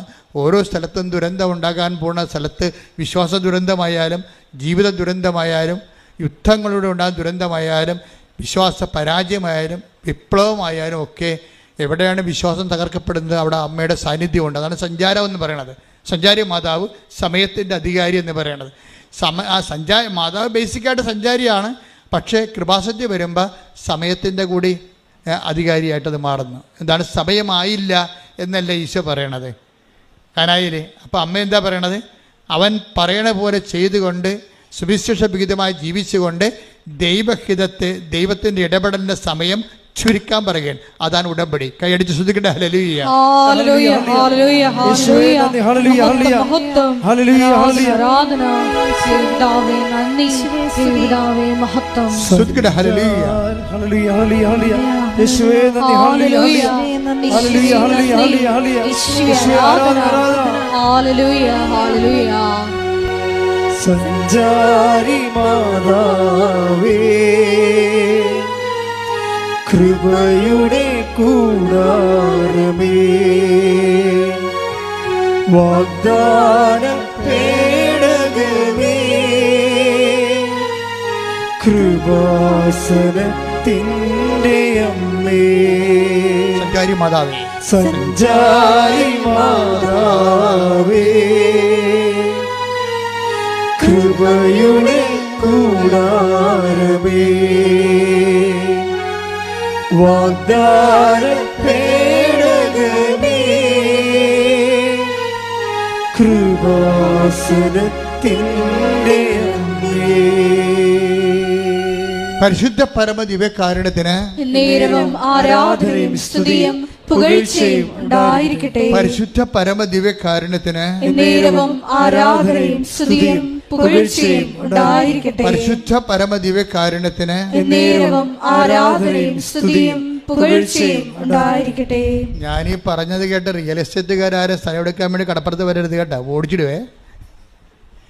ഇത് വർഷങ്ങൾക്ക് ശേഷം സംഭവിക്കുന്ന വിഷയങ്ങളാണ്. അല്ല, നിങ്ങൾ ആരും ഇത് കണ്ടിട്ട് ഇപ്പം തന്നെ വന്ന് കടപ്പുറത്ത് സ്ഥലം എടുത്തേക്കാന്ന് വിചാരിക്കരുത്. പാവത്തങ്ങളോട് സമാധാനം ജീവിക്കട്ടെ. ഈ തലമുറയിലും അടുത്ത തലമുറയിലും ഈ പ്രശ്നങ്ങളൊന്നുമില്ല. പതുക്കെ ഉണ്ടാകുന്ന ചില വിഷയങ്ങളെക്കുറിച്ച് ഗവൺമെൻറ് പഠിക്കുന്നു എന്നുള്ളതാണ് സൂചന. പക്ഷേ നമ്മുടെ സബ്ജക്റ്റ് എന്താണ്? അമ്മ ഇതിക്ക് മുമ്പ് നേരത്തെ പറഞ്ഞിരിക്കുന്നു, നമുക്ക് പ്രാർത്ഥിക്കാൻ സമയമുണ്ട്. ഈ വിജയകുമാർ ചില സമയത്ത് പറയും, എന്താ അച്ഛാ നമ്മൾ കർത്താവിൻ്റെ കൂടെ നിന്നിട്ട് എന്താണ്, all the problems are always in queue. എന്ന് വിജയകുമാർ എന്നോട് ചോദിക്കും. എന്ന് വെച്ച് കഴിഞ്ഞാൽ എന്തുകൊണ്ടാണ് പ്രശ്നങ്ങൾ എപ്പോഴും ഇങ്ങനെ ക്യൂവിൽ നിൽക്കണമെന്ന് ചോദിക്കും. അപ്പം ഞാൻ പറഞ്ഞു ഇപ്പം എന്നാ പറ്റി? ഇപ്പം ആ സ്ഥലം എടുത്തവൻ ഞാൻ എൻ്റെ സ്ഥലത്തിൻ്റെ അടുത്ത് അത് അവിടെ സ്ഥലം റെസിഡൻഷ്യൽ ഏരിയ അല്ല, അല്ല എൻ്റെ അടുത്ത് റെസിഡൻഷ്യൽ ഏരിയ ഉണ്ട്, അതുകൊണ്ട് ഇത് സ്ഥലം കോറി സ്ഥലമാണ്, അതുകൊണ്ട് ഈ സ്ഥലം സ്വകാര്യ വ്യക്തിയിൽ എടുക്കരുത്, ഗവൺമെൻറ്റിൻ്റെ പ്രൊജക്റ്റിലുള്ള ഏരിയ ആണെന്നും പറഞ്ഞൊരു കേസ് കൊടുത്തിരിക്കുകയാണ്, അപ്പോൾ എൻ്റെ കാശെല്ലാം പോയെന്ന് പറഞ്ഞ്. അപ്പോൾ ഞാൻ സാറിനോട് ചോദിച്ചൊരു കാര്യം എന്ന് വെച്ച് കഴിഞ്ഞാൽ എന്തുമാത്രം ടൈമുണ്ട് ബാക്കിയെന്ന് ചോദിച്ചു. ആ കേസ് നിലവിൽ വരാൻ ഇത് നടപ്പിൽ വരാൻ എന്തുമാത്രം സമയമുണ്ടെന്ന് ചോദിച്ചു. അപ്പോൾ അദ്ദേഹം പറഞ്ഞു സമയം കുറച്ചുണ്ട്. ഞാൻ പറഞ്ഞു അപ്പോൾ ഇനി ആരാധനയ്ക്ക് അല്ലേ സമയം കുറച്ച് ബാക്കിയുണ്ടെന്ന് പറഞ്ഞു. അപ്പോഴേ ഞാനെന്താ തിരിച്ചു പറഞ്ഞത്, അങ്ങനെയാണെങ്കിൽ കുഴപ്പമില്ല, സമയം ഉണ്ടാകണമല്ല പ്രശ്നം. സമയം ഉണ്ടെങ്കിൽ എന്താ ഗുണം? പ്രാർത്ഥിക്കാൻ പറ്റും, സുവിശേഷവിധമായി ജീവിക്കാൻ പറ്റും, സുവിശേഷ സാക്ഷ്യം ചെയ്തുകൊണ്ട് ദൈവത്തെ അതിൻ്റെ അകത്ത് കക്ഷി ചേർക്കാൻ പറ്റും. നമ്മുടെ പ്രോബ്ലത്തിൽ ദൈവത്തെ കക്ഷി ചേർക്കുക, അതിനാണ് നമുക്ക് സമയം ഉപയോഗിക്കേണ്ടത്. അതിന് ഏറ്റവും സുനിശ്ചിതമായ മാർഗ്ഗമാണ് ഈ ഉടമ്പടി എന്ന് പറയുന്നത്. അതുകൊണ്ടാണ് ഈ 60-65 വയസ്സ് കഴിഞ്ഞാൽ പിന്നെ ഉടമ്പടി എടുക്കണ്ട എന്ന് ഞാൻ പറയേണ്ട കാര്യം. നിങ്ങൾ ആദ്യം ആരംഭ ശൂരത്തെപ്പോൾ എടുക്കും, പിന്നെ നിങ്ങൾ ഇതിൻ്റെ കാര്യങ്ങളൊന്നും ചെയ്യത്തില്ല. ഇതിൻ്റെ സയൻസ് നിങ്ങൾക്ക് അറിയത്തില്ല. ഇത് നിങ്ങൾ യുദാസുബ്നുവിൻ്റെ പെട്ടി കൊണ്ടുപോയി ഈ ആടനെ മേടിക്കണം, മരുമകളെ പ്രസവിക്കണം എന്നൊക്കെ പറഞ്ഞ് എഴുതുന്ന പരിപാടിയല്ല ഇത്. ഇതെന്ന് പറഞ്ഞാൽ ദൈവഹിതപ്രകാരം ജീവിക്കണം. ആ ജീവിക്കണമെങ്കിൽ എന്ത് ചെയ്യണം? സങ്കീർത്തനം 143:10 വർക്കൗട്ട് ചെയ്യണം. അതൊന്നിട്ട് വായിച്ചേ. ശ്രുതിക്കട്ടെ. ഹല്ലേലൂയ. അങ്ങയുടെ ഹിതം അനുവർത്തിക്കാൻ പറഞ്ഞു അങ്ങയുടെ ഹിതം അനുവർത്തിക്കാൻ എന്നെ പഠിപ്പിക്കണമേ. എന്തെന്നാൽ അവിടുന്നാണ് എന്റെ ദൈവം. അങ്ങയുടെ നല്ല ആത്മാവ് എന്നെ നിരപ്പുള്ള വഴിയിലൂടെ നയിക്കട്ടെ. അപ്പോൾ ദൈവത്തിൻ്റെ ആത്മാവിനെ കുറിച്ച് സങ്കീർത്തനം കിട്ടിയിരിക്കുന്ന ഒരു ഐഡിയ, ദൈവത്തിൻ്റെ ആത്മാവ് നല്ല ആത്മാവെന്നാണ്. അപ്പോൾ നമ്മുടെ ആത്മാവിൻ്റെ അവസ്ഥ എന്തായിരിക്കും? കെട്ട ആത്മാവാണ്. എന്താ കാര്യം?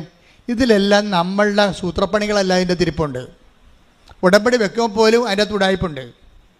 അതാണ് നല്ല ആത്മാവെന്ന് പറയണത്. അതാണ് ഞാൻ നേരത്തെ പറഞ്ഞു റിഫൈൻഡ്, ഉടമ്പടിയിൽ ഉപയോഗിക്കേണ്ട റിഫൈൻഡ് ലവ് ആണെന്ന്. എന്ന് വെച്ചാൽ റിഫൈൻഡ് ലവ് എന്ന് പറഞ്ഞാൽ ശുദ്ധീകരിച്ച സ്നേഹം.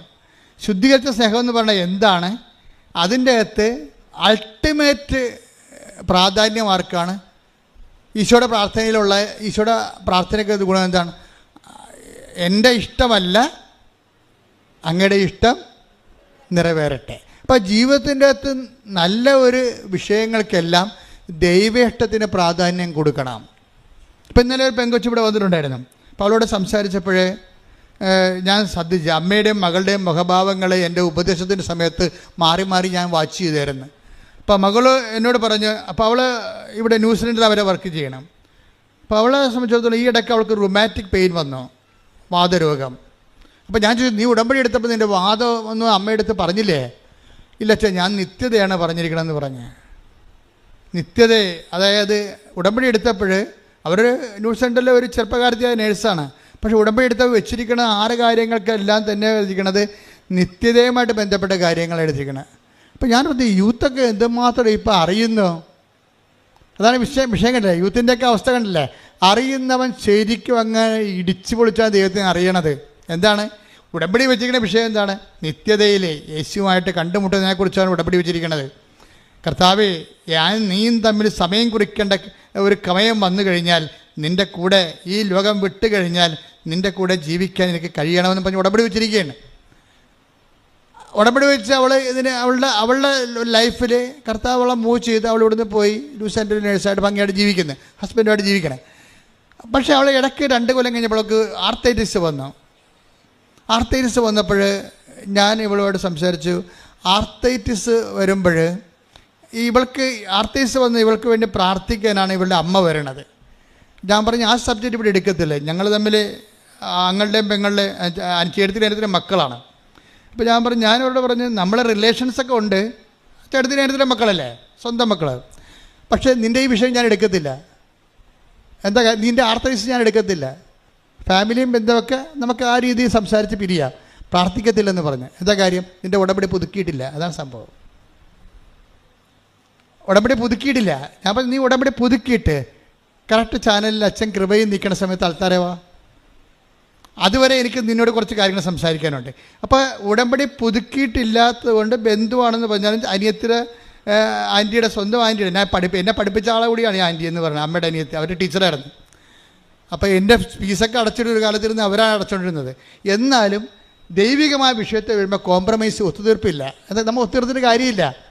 കാര്യം അവിടെ ദൈവമാണ് പ്രവർത്തിക്കേണ്ടത്, അല്ലാതെ മനുഷ്യരക്തമല്ല അവിടെ പ്രവർത്തിക്കേണ്ടത്. അപ്പോൾ ദൈവത്തെ പ്രവർത്തിക്കണമെന്നുണ്ടെങ്കിൽ അവർ ഫുൾ ആൻഡ് ഫുള്ളായിട്ട് കർത്താവിൻ്റെ പ്രവർത്തിക്കാൻ പറ്റിയൊരു ഉപകരണമായിട്ട് മാറണം. കർത്താവിന് പ്രവർത്തിക്കാൻ പറ്റിയ ഉപകരണമായിട്ട് മാറണം. അപ്പോൾ ഞാൻ കുഞ്ഞിനോട് പറഞ്ഞു, കുഞ്ഞിനിങ്ങനെ അവൾ ഇങ്ങനെ നിത്യത വെച്ച കാരണം എനിക്ക് ഇഷ്ടപ്പെട്ട കാരണം ഞാൻ അവളോട് സംസാരിച്ചു. നീ ആർത്തൈസിൻ്റെ ഉള്ളിടത്തോളം കാലം ക്രിസ്തു നിൻ്റെ കൂടെ ഉണ്ടെന്ന് നീ കരുതണം. ആർത്തൈസ് നിൻ്റെ ശരീരത്തിൽ ഉള്ളിടത്തോളം കാലം ക്രിസ്തു നിൻ്റെ കൂടെ ഉണ്ടെന്ന് നീ കരുതണം. പിന്നെ പരിശുദ്ധാത്മാവ് എന്നെ വല്ലാതെ അങ്ങോട്ട് തൊട്ടിട്ട് പറഞ്ഞു, എനിക്കും ആർത്തൈസ് ഉണ്ടായിരുന്നു അവളോട് പറയാൻ പറഞ്ഞു. ഞാൻ പറഞ്ഞ് ക്രിസ്തുവിനും 3 മണിക്കൂർ ആർത്തൈസ് ഉണ്ടായിരുന്നെന്ന് പറഞ്ഞു. എന്താണ്, അവൻ്റെ വെള്ളം, അവൻ്റെ രക്തമെല്ലാം വാർന്നു പോയി കുരിശിൽ കിടന്നില്ലേ? 3 മണിക്കൂർ നേരം അവന് സ്റ്റിഫ്. ഈ ലേഡിക്ക് സ്റ്റിഫാണ്, അവൾക്ക് സ്റ്റിഫുണ്ട്. ചില സമയത്ത് 5 മിനിറ്റ് 10 മിനിറ്റൊക്കെ ഇങ്ങനെ സ്റ്റിഫായി പോകും. അപ്പോൾ ഞാൻ പറഞ്ഞ്, നമ്മുടെ കർത്താവിൻ്റെ ശരീരവും ഒരു ടൈമത്ത് സ്റ്റിഫായിപ്പോയി. അവൻ്റെ ബോഡിയിൽ അവൻ തലേ ദിവസം അവൻ ഭക്ഷണം കഴിച്ചിട്ടില്ല. പത്രോസ് അവനോട് പറയുന്നുണ്ട്, കർത്താവ് അന്ത്യത്താഴം കഴിക്കുന്ന സമയത്ത് എല്ലാവരും കഴിക്കുമ്പോൾ പത്രോസ് പറയുന്നുണ്ട്, കർത്താവേ നീ കഴിക്കണില്ലേ എന്ന് പത്രോസ് പല പ്രാവശ്യം കർത്താവിനോട് ചോദിക്കുമ്പോൾ കർത്താവ് ഇങ്ങനെ കണ്ണൊക്കെ നിറഞ്ഞങ്ങനെ ഇരുന്നിട്ട് പറയും, കഴിക്കും, നാളെ ഈ സമയത്ത് കഴിക്കുമെന്ന് പറയും. നാളെ ഈ സമയത്ത് വെള്ളിയാഴ്ച സന്ധ്യയ്ക്ക് കഴിക്കുമെന്ന്. എവിടെ കഴിക്കുമെന്ന് പറയണത്? എൻ്റെ പിതാവിൻ്റെ കൂടെ ഇരുന്നുകൊണ്ട് ഞാൻ സ്വർഗീയ ജെറുസലേമിലെ കർത്താവ് പിതാവിൻ്റെ കൂടെ ഇരുന്നുകൊണ്ട് കഴിക്കുമെന്ന്. എന്താ കാര്യം? എൻ്റെ ഇഷ്ടം നേരത്തെ പറഞ്ഞിട്ടുണ്ട്. എൻ്റെ ഇഷ്ടം. ആരെങ്കിലും ഇവന് ഭക്ഷണം കൊടുത്തിട്ടുണ്ടോ? കൊടുത്ത് കാണുമോ നീ? പത്രോസ് തന്നെ ഒരിക്കൽ ചോദിക്കും. അപ്പം പറയും, കർത്താവ് പറയും, എൻ്റെ അപ്പൻ്റെ ഇഷ്ടം നിറവേറ്റുകയാണ് എൻ്റെ ആഹാരമെന്ന് പറയും. Take the bread of God. ശ്രദ്ധിക്കട്ടെ. ഹല്ലേലൂയ, ഹല്ലേലൂയ, ഹല്ലേലൂയ, ഹല്ലേലൂയ. യേശുവേ നന്ദി. ഹല്ലേലൂയ, ഹല്ലേലൂയ. ആരാധന, ആരാധന. യോഹന്നാൻ 4:34 യേശു പറഞ്ഞു, എന്നെ അയച്ചവന്റെ ഇഷ്ടം പ്രവർത്തിക്കുകയും അവന്റെ ജോലി പൂർത്തിയാക്കുകയുമാണ് എന്റെ ഭക്ഷണം. അപ്പൊ എന്താ ഉദ്ദേശിച്ചത്? നാളെ എൻ്റെ അപ്പൻ്റെ കൂടെ ഇരുന്ന് എനിക്ക് ഭക്ഷണം കഴിക്കാനുണ്ടെന്നാണ് പറയുന്നത്. 10 ദിവസം കഴിക്കണില്ലേ എന്ന് ചോദിക്കുമ്പോഴേ പട്ടിണി നിന്നുകൊണ്ട് പറയുകയാണ്. നിങ്ങൾ ഓർക്കണം, ഈ കുരിശെല്ലാം ചുമന്നിരിക്കുന്നത് പട്ടിണി കോലമായിട്ട് നിന്നുകൊണ്ടാണ്. എന്തിനാണ് ഇത്രയും വലിയ കുരിശ് എടുത്തെന്ന് ഓർക്കണം. ഇതെല്ലാം നിത്യതയുടെ വിഷയമാണ്. ഞാൻ മാതാവിനെ കണ്ടുകൊണ്ട് തന്നെയാണ് നിങ്ങളെ കണ്ടുകൊണ്ട് ഞാൻ സംസാരിക്കുന്നത്. നിങ്ങൾ നിത്യതയെക്കുറിച്ച് കൂടുതൽ എന്തെങ്കിലും ദൈവം തന്നിട്ടില്ലെങ്കിൽ അത് ദൈവം തരാത്തതാണെന്ന് നിങ്ങൾ മനസ്സിലാക്കിയാൽ മതി. എന്താ കാര്യം? അതിന് പകരം നിങ്ങൾക്ക് തന്നു കാണും. അതിൻ്റെ പേര് നിത്യത എന്നാണ്. കൈയടിക്കട്ടെ.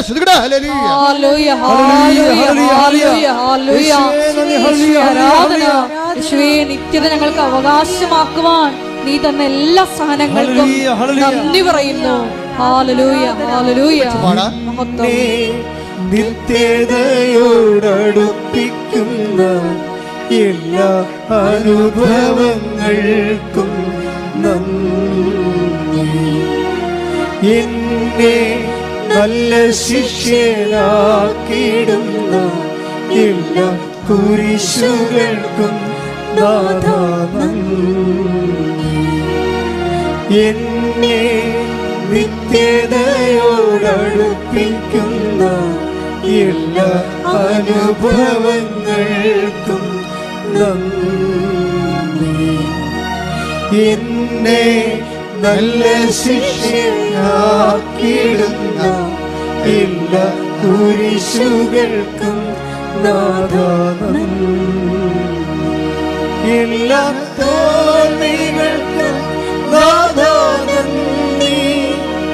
നിന്റെ മുഖം കാണുവാൻ അതു നിമിത്തമായി എല്ലാ കണ്ണുനീരിനും നാഥാ നന്ദി. നിന്റെ സാന്നിധ്യമറിയാൻ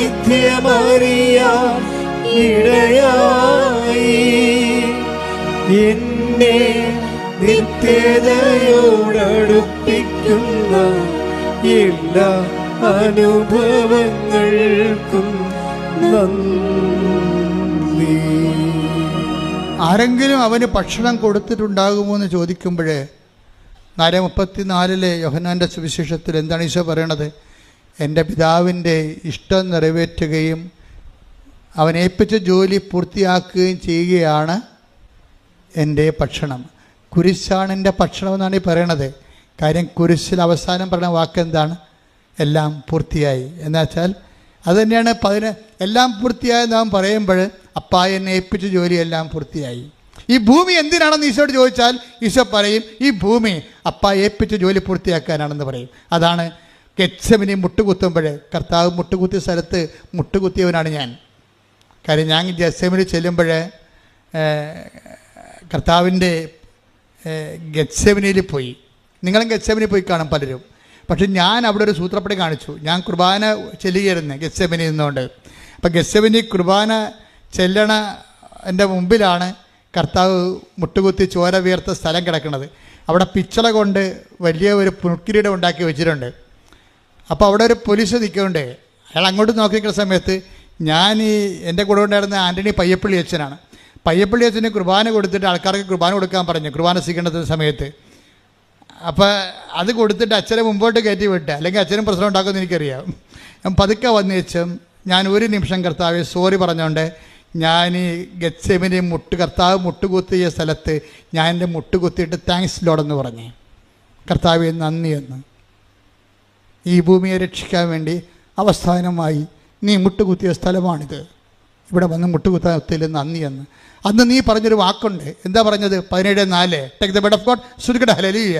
യോഹന്നാൻ 17:4 അവിടുന്ന് എന്നെ ഏൽപ്പിച്ച ജോലി പൂർത്തിയാക്കിക്കൊണ്ട് ഭൂമിയിൽ അവിടുത്തെ ഞാൻ മഹത്വപ്പെടുത്തി. അതാണ് അവസാനം പറഞ്ഞ വാക്ക്, ഗെത്സെമനി പറയുന്ന വാക്ക്. എന്താണ്? ഞാൻ പൂർത്തിയാക്കാൻ പോണ അപ്പ കുരിശിലേക്ക് പോവുകയാണ്, എൻ്റെ ജോലി പൂർത്തിയാക്കാൻ പോവുകയാണ്. കുരിശ് മരിക്കണ മുമ്പ് തന്നെ മരിച്ചതിൻ്റെ മുഴുവൻ അക്കൗണ്ടിലേക്ക് ആദ്യമേ സമർപ്പിക്കും. എന്താ പറയണത്? പിന്നീട് ഈശോ പറയണത് പിറ്റേ ദിവസമാണ് പറയണത് ഇത് എല്ലാം പൂർത്തിയായെന്ന് പറയണത്. എൻ്റെ മക്കളെ, ദൈവം നമ്മുടെ ജീവിതത്തിൽ നിത്യതയുടെ അംശങ്ങൾ സൂക്ഷിച്ചിട്ടുണ്ട്.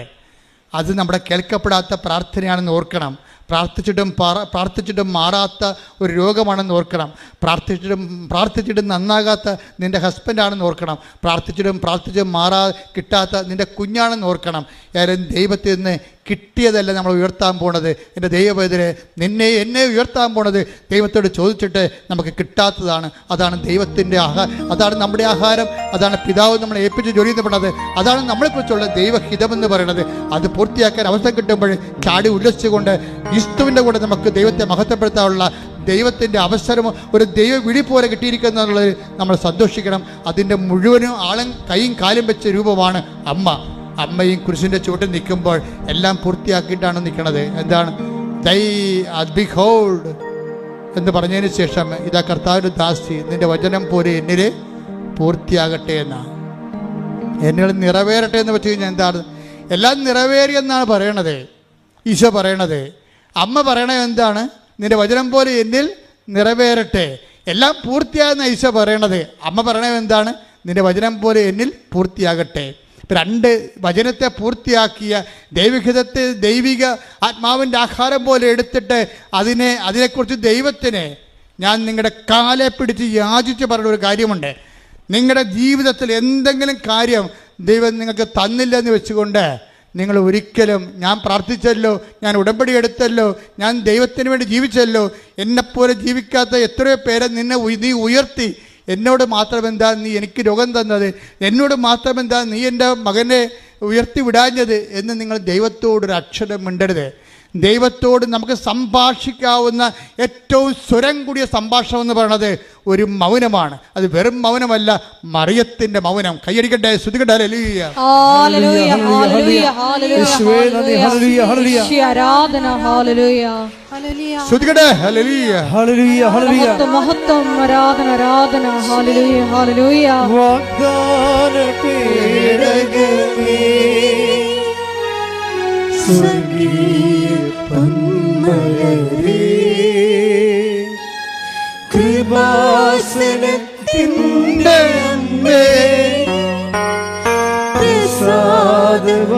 നരമാതാവേ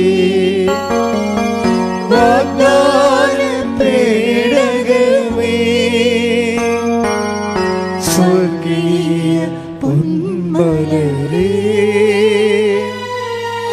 കൃപാസനത്തിൻ്റെ അമ്മേ പ്രസാദ നരമാതാവേ. എന്നെ ഏറ്റവും കൂടുതൽ സന്തോഷിപ്പിക്കുന്ന ഒരു വാക്ക് എന്താണെന്നറിയാവോ? കർത്താവിൻ്റെ 6:33 മത്തായിയുടെ സുവിശേഷം. എന്താ പറയണത്? ഇതൊക്കെ നിങ്ങൾക്ക് ആവശ്യമാണെന്ന് എൻ്റെ സ്വർഗസ്ഥനായ പിതാവിനെ അറിയാം. അപ്പം ഇതൊക്കെ നിങ്ങൾക്ക് ആവശ്യമാണെന്ന് എൻ്റെ എന്ന് പറഞ്ഞ ഇതൊക്കെ നിങ്ങൾക്ക് ആവശ്യമാണെന്ന് എൻ്റെ സ്വർഗസ്ഥനായ പിതാവിന്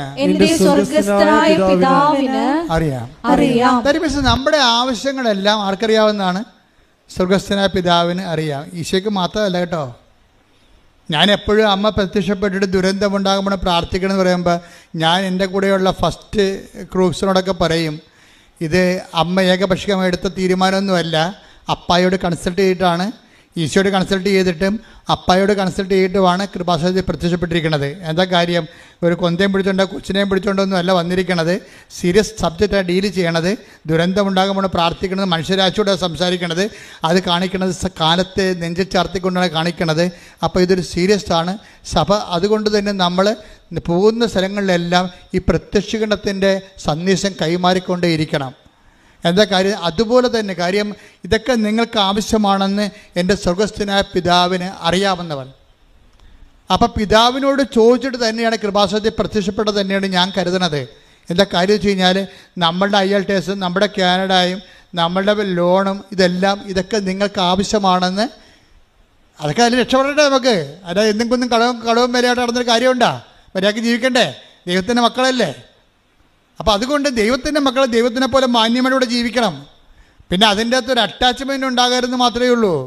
നമുക്ക് മാന്യമായിട്ട് ഇവിടെ ജീവിക്കുന്നതിൽ ചില ആൾക്കാർക്ക് പറ്റുന്ന പ്രശ്നം നല്ല ആത്മാവല്ലെന്നാ ഉള്ളത്. ഈ മാന്യമായിട്ട് ജീവിക്കുന്നില്ലേ, പക്ഷെ അതായത് ഈ മാന്യമായിട്ട് ജീവിക്കാൻ വേണ്ടി നമ്മൾ ഭൗതികമായ ആനുകൂല്യങ്ങളും ഭൗതിക സാഹചര്യങ്ങളുടെ അപ്ഡേഷൻസൊക്കെ വരുത്തുമ്പോൾ ഉണ്ടാകുന്ന പ്രശ്നം നമ്മുടെ ഈഗോയും അതിൻ്റെ കൂടെ അങ്ങ് വളരുന്നുണ്ട്. എന്നിട്ട് മറ്റുള്ളവരെക്കാൾ നമ്മൾ കേമന്മാരാണെന്ന് അവിടെ മേൽ അടിച്ചേൽപ്പിക്കുന്നുണ്ട്. അതാണ് പ്രശ്നം.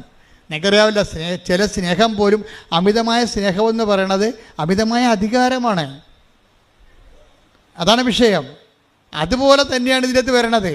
എന്ന് വെച്ച് കഴിഞ്ഞാൽ അതുപോലെ തന്നെ സംഭവിക്കുന്നതാണ്. നമ്മൾക്ക് ഒരു കാര്യത്തോട് അറ്റാച്ച്മെൻ്റ് ഉണ്ടെങ്കിൽ അതിൻ്റെ അർത്ഥം അതിൻ്റെ ഓപ്പോസിറ്റ് ദൈവത്തോട് ഡിറ്റാച്ച്മെൻ്റ് ഉണ്ടെന്ന് അതിൻ്റെ അർത്ഥം.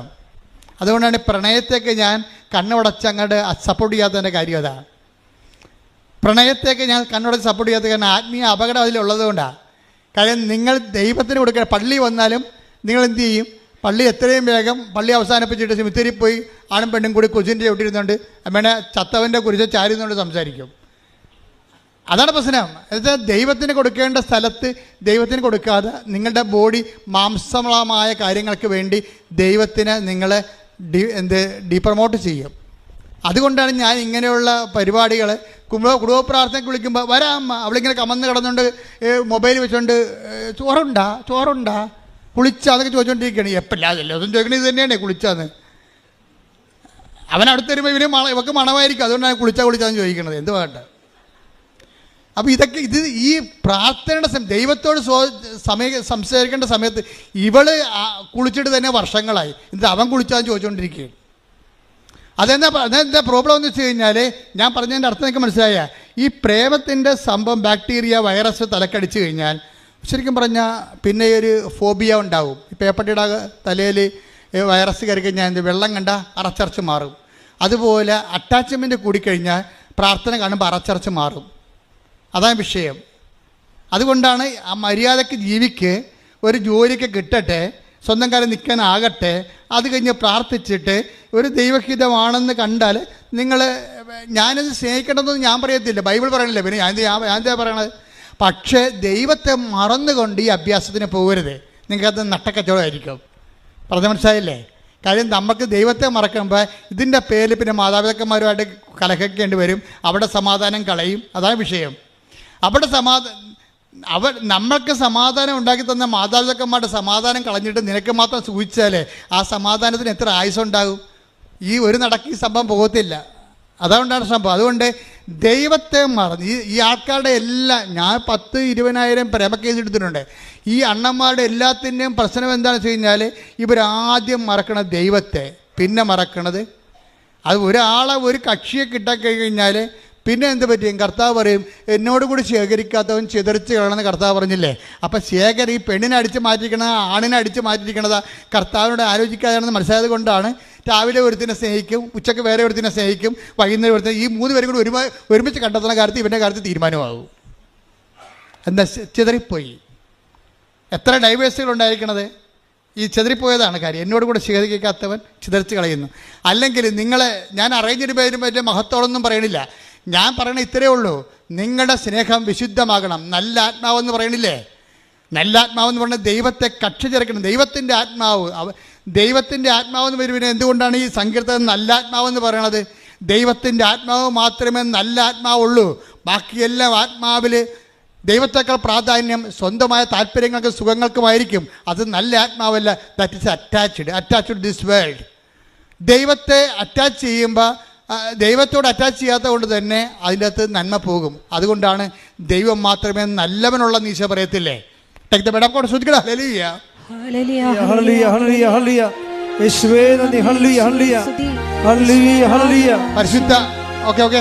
പരിശുദ്ധ പരമദിവ്യകാരുണ്യത്തിന് ആരാധനയും സ്തുതിയും പുകഴ്ചയും.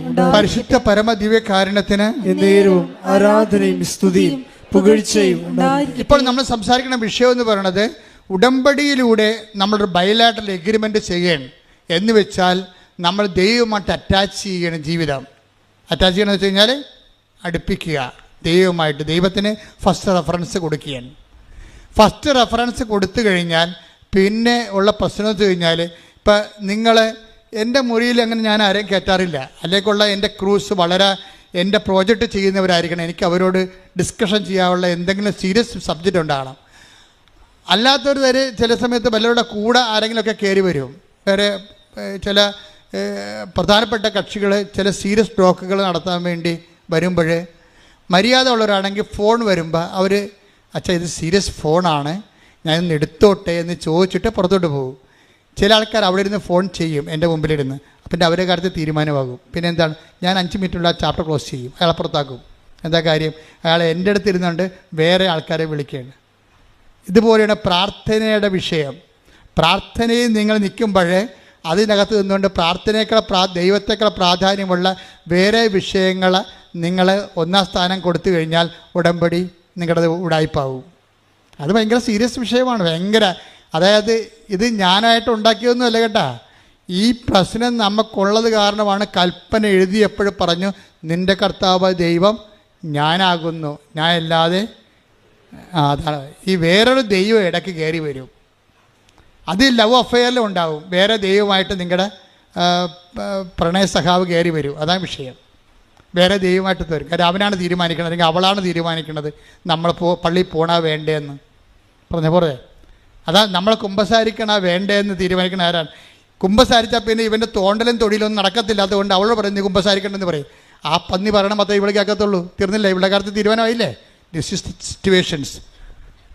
അപ്പോൾ ഇതിൻ്റെ പ്രാക്ടിക്കൽ സൈഡ് ഒരു പക്ഷേ ദൈവത്തിന് ഗെറ്റ് ഔട്ട് അടിക്കണപ്പോൾ അതാണ്. അതുകൊണ്ട് തന്നെ ഉടമ്പടിയിലുള്ള മക്കൾ വളരെ സൂക്ഷിച്ച് വേണം. ഇക്കാലങ്ങളിൽ നിനക്ക് ഫ്രെയിം ഓഫ് റെഫറൻസിൽ ഫസ്റ്റ് റെഫറൻസ് നിന്റെ ദൈവം തന്നെയായിരിക്കണം. പ്രാർത്ഥിക്കുക, കർത്താവായ ദൈവമേ, എൻ്റെ ജീവിതത്തിന്റെ എല്ലാ കാലങ്ങളിലും ദൈവത്തിന്റെ വചനങ്ങൾക്ക് 1-ാം സ്ഥാനം കൊടുത്തുകൊണ്ട് ജീവിക്കാൻ ഉടമ്പടിയുടെ ഉത്സാഹത്തോടെ ജീവിക്കാൻ ഉത്സാഹത്തോടെ ജീവിക്കുവാൻ എന്നെ സഹായിക്കണമേ. എന്നെ സഹായിക്കണമേ. ശ്രുതികട ഹല്ലേലൂയ. ഹല്ലേലൂയ, ഹല്ലേലൂയ, ഹല്ലേലൂയ. യേശുവേ, നിനക്ക് സ്ഥാനം കൊടുത്തുകൊണ്ട് ജീവിതത്തിന്റെ ഏത് കാലാവസ്ഥകളിൽ മുന്നേറുവാൻ ഈ ആരാധനയിലൂടെ ഞങ്ങളെ അഭിഷേകം ചെയ്യണമേ. ഹല്ലേലൂയ, ഹല്ലേലൂയ, ഹല്ലേലൂയ. ഹല്ലേലൂയ. ആരാധന ആരാധന യേശുവേ, ആരാധന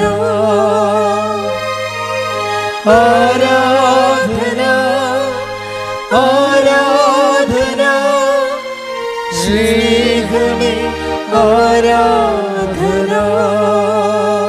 പരിശുദ്ധ പരമദിവ്യകാരുണ്യത്തിന് നേരവും ആരാധനയും സ്തുതിയും പുകഴ്ചയും ഉണ്ടായിരിക്കട്ടെ. ഇത്രയും നേരം കർത്താവ് നിങ്ങളോട് എന്നോട് സംസാരിച്ചത്, ഏതെങ്കിലും വിഷയത്തിൽ ടൈം ലാഗ് ചെയ്യുന്നുണ്ടെങ്കിൽ അത് കിട്ടണത് വരെ അത് ദൈവഹിതമായിട്ട് തന്നെ നീ കണക്കാക്കണം. You got the point. മനസ്സിലായില്ലേ? ഏതെങ്കിലും കാര്യത്തിൽ നിങ്ങൾക്കറിയാം ഇത് കൃപാസനമാണ്. ഈ ഭൂമിക്ക് മുകളിൽ ഒരു ദിവസം മുഴുവനും നിന്ന് സാക്ഷ്യം പറയുന്ന ലോകത്തിലെ ഏക ഇടമാണിത്. നിൻ്റെ ജീവിതത്തിൻ്റെ പ്രശ്നം ഇവിടെ വന്നാൽ തീരാവുന്നേ ഉള്ളൂ. അതുകൊണ്ടാണ് ദൈവം നിന്നെ ഇവിടെ കൊണ്ടുവന്നത്. നിൻ്റെ കഴിവുകേടിനേക്കാൾ ഉപരി അമ്മയുടെ കഴിവിലും അമ്മയുടെ പ്രത്യക്ഷഗണത്തിലും പ്രത്യക്ഷഗണ സന്ദേശത്തിൻ്റെ ദൈവഹിതത്തിലുമാണ് ഇത് വർക്ക് ചെയ്യുന്നുണ്ടെങ്കിൽ പ്രത്യക്ഷഗണത്തിന് സാക്ഷിയാകാൻ ആര് തീരുമാനിച്ചാലും അവൻ്റെ കാര്യത്തിൽ ദൈവം തീരുമാനമെടുക്കും. എന്താ കാര്യം? അത് നമ്മുടെ കഴിവിലല്ല, ദൈവത്തിൻ്റെ കൃപ കൊണ്ട്. കൈയടിക്കട്ടെ, ശ്രുതിക്കട്ടെ. ഹല്ലേലൂയ, ഹല്ലേലൂയ, ഹല്ലേലൂയ, ഹല്ലേലൂയ, ഹല്ലേലൂയ,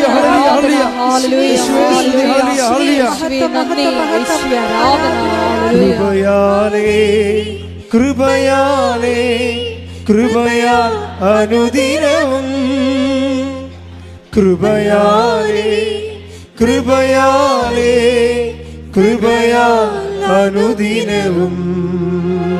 പരിശുദ്ധ പരമദിവ്യകാരുണ്യത്തിന് നേരവും ആരാധനയും സ്തുതിയും പുകഴ്ചയും ഉണ്ടായിരിക്കട്ടെ.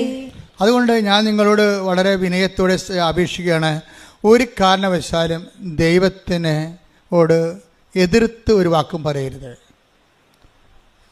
ഇൻ കേസ് അങ്ങനെ പറഞ്ഞാൽ പോലും സോറി പറയണം. എന്താ കാര്യത്തിൽ അമ്മ ഒരിക്കൽ ഈശോയോട് ചോദിച്ചായിരുന്നു, ഈശോ നീ എന്തിനാ ഞങ്ങളോട് ഇങ്ങനെ ചെയ്തത്? കാര്യം കാണാതെ പോയില്ലേ.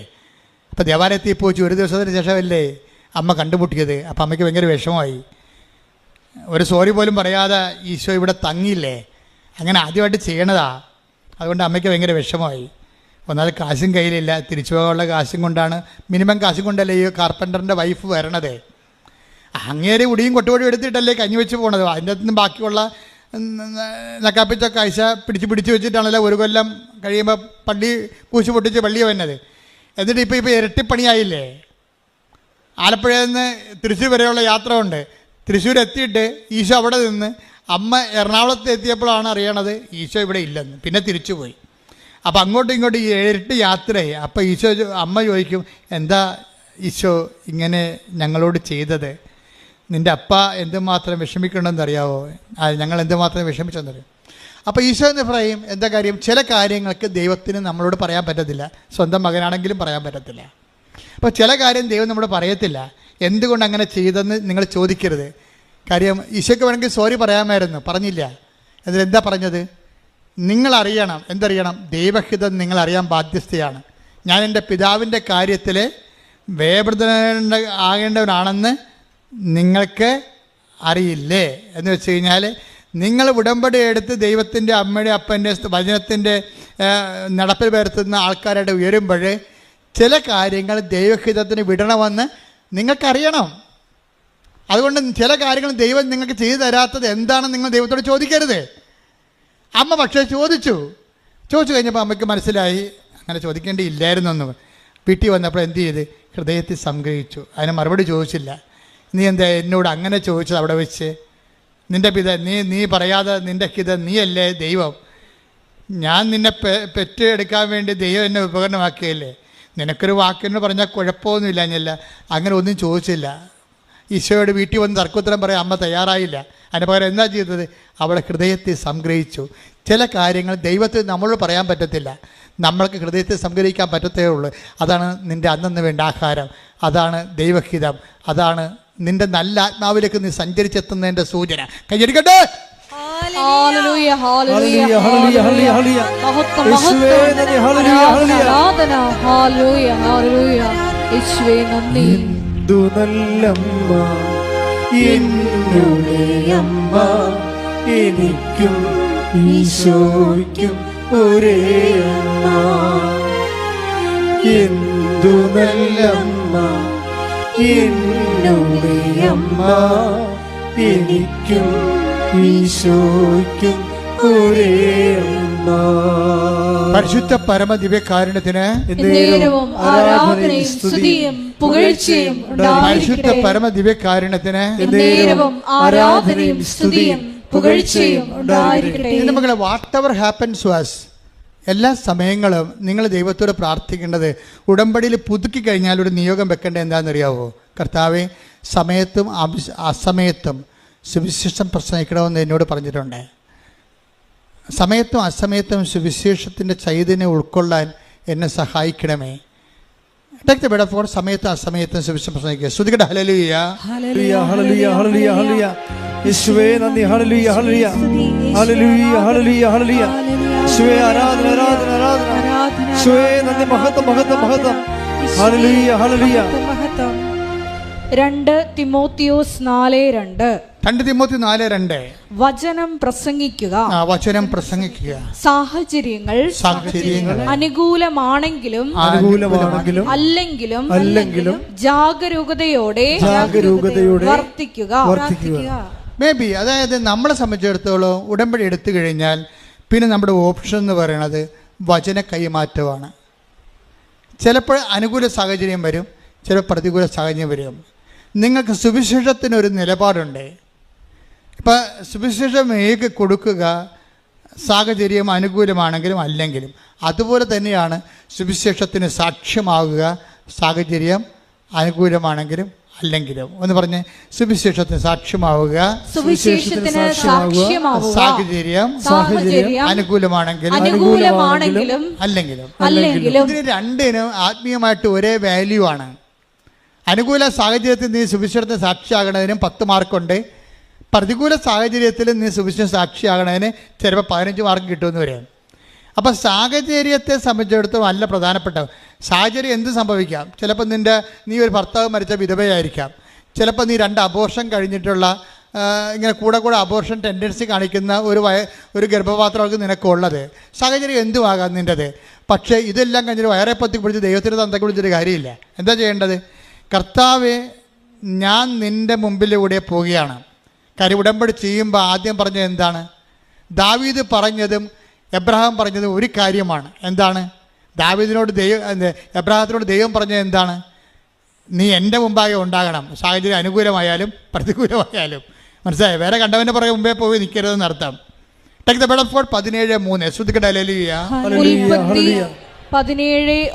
ഉൽപ്പത്തി 17:1. അബ്രാമിന് 99 വയസ്സായി കർത്താവ് പ്രത്യക്ഷപ്പെട്ട് അവനോട് അരുളി ചെയ്തു, സർവശക്തനായ ദൈവമാണ് ഞാൻ, എന്റെ മുമ്പിൽ വ്യാപരിക്കുക, കുറ്റമറ്റവനായി വർത്തിക്കുക. ഇതിന്റെ വിഷയം എന്ന് വെച്ച് കഴിഞ്ഞാൽ, whatever happens to you, പക്ഷെ നീ എൻ്റെ മുമ്പിൽ തന്നെ ഉണ്ടാകണം. Because I am almighty God. ഞാൻ ദൈവമാണെന്നല്ല പറഞ്ഞത്. എന്താ കാര്യം? സർവശക്തനാണ്. നിൻ്റെ സാഹചര്യത്തെ എന്ത് വേണമെങ്കിലും അങ്ങോട്ടും ഇങ്ങോട്ടും ചേഞ്ച് ചെയ്യാൻ I can do it. So എൻ്റെ മുമ്പിൽ തന്നെ നീ ഉണ്ടാകണം.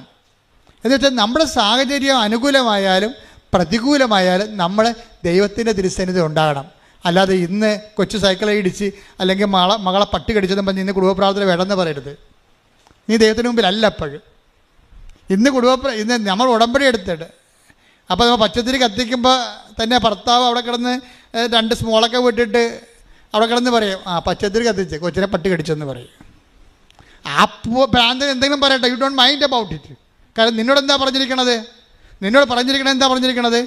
നീ സാഹചര്യം അനുകൂലമായാലും എന്താണ്, നീ എൻ്റെ മുമ്പിൽ തന്നെ ഉണ്ടാകണം. അപ്പം നീ പ്രാർത്ഥിക്കണത് എന്താണ്? പ്രാർത്ഥിച്ചേ, കർത്താവേ കർത്താവേ, ഉടമ്പടി പ്രകാരം എന്റെ സാഹചര്യം പ്രതികൂലമായാലും ഉൽപ്പത്തി 17:1 അനുസരിച്ചുകൊണ്ട് നിന്റെ മുമ്പിൽ തന്നെ ഉണ്ടാകാൻ എന്നെ അഭിഷേകം ചെയ്യണം. എന്നെ അഭിഷേകം ചെയ്യണം.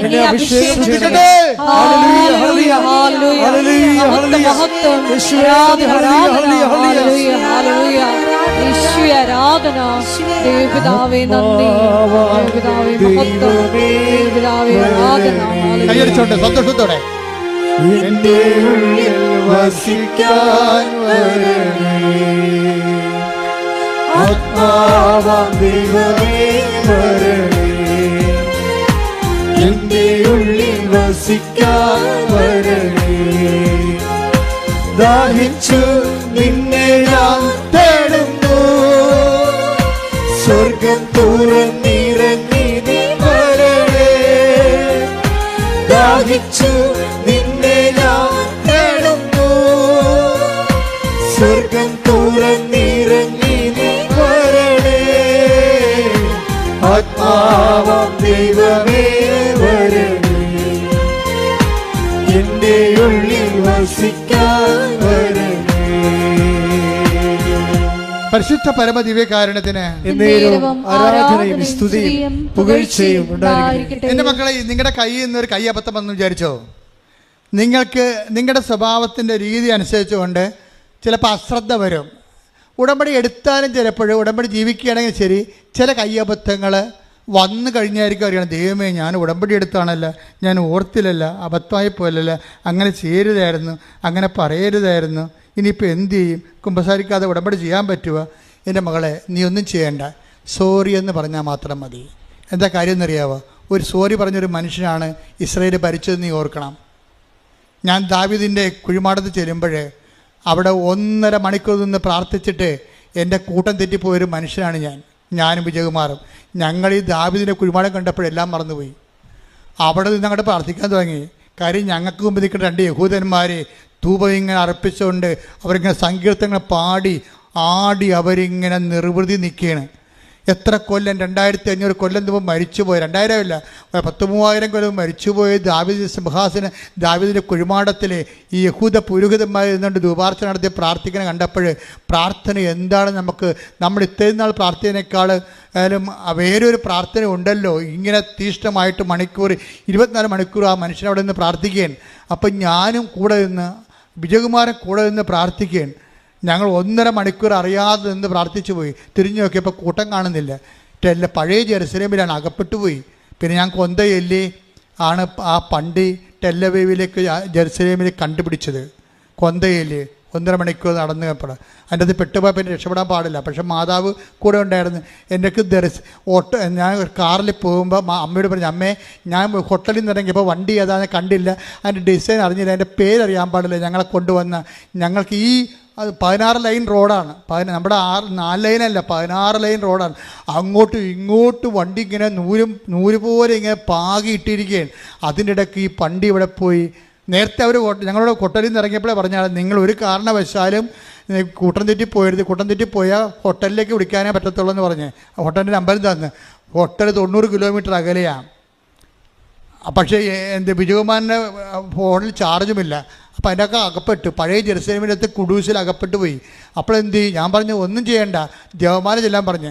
ഞങ്ങൾ ഒരു ജപമാല ചെല്ലിയിട്ട് കണ്ട വഴി, തെക്കും വടക്കും അറിയാൻ പാടില്ല, നല്ല ഉച്ച 12 മണി നേരം, നല്ല ഒരു 40 ഡിഗ്രി ചൂട്, അങ്ങോട്ട് പോകുമ്പോൾ അങ്ങോട്ടും ഇങ്ങോട്ട് വഴി, പടിഞ്ഞോട്ട് വഴി, പിന്നെ അങ്ങോട്ട് പോകുമ്പോൾ പിന്നെ ഇടക്കോട്ട് വലത്തോട്ടും വഴി, പിന്നെയും വഴി.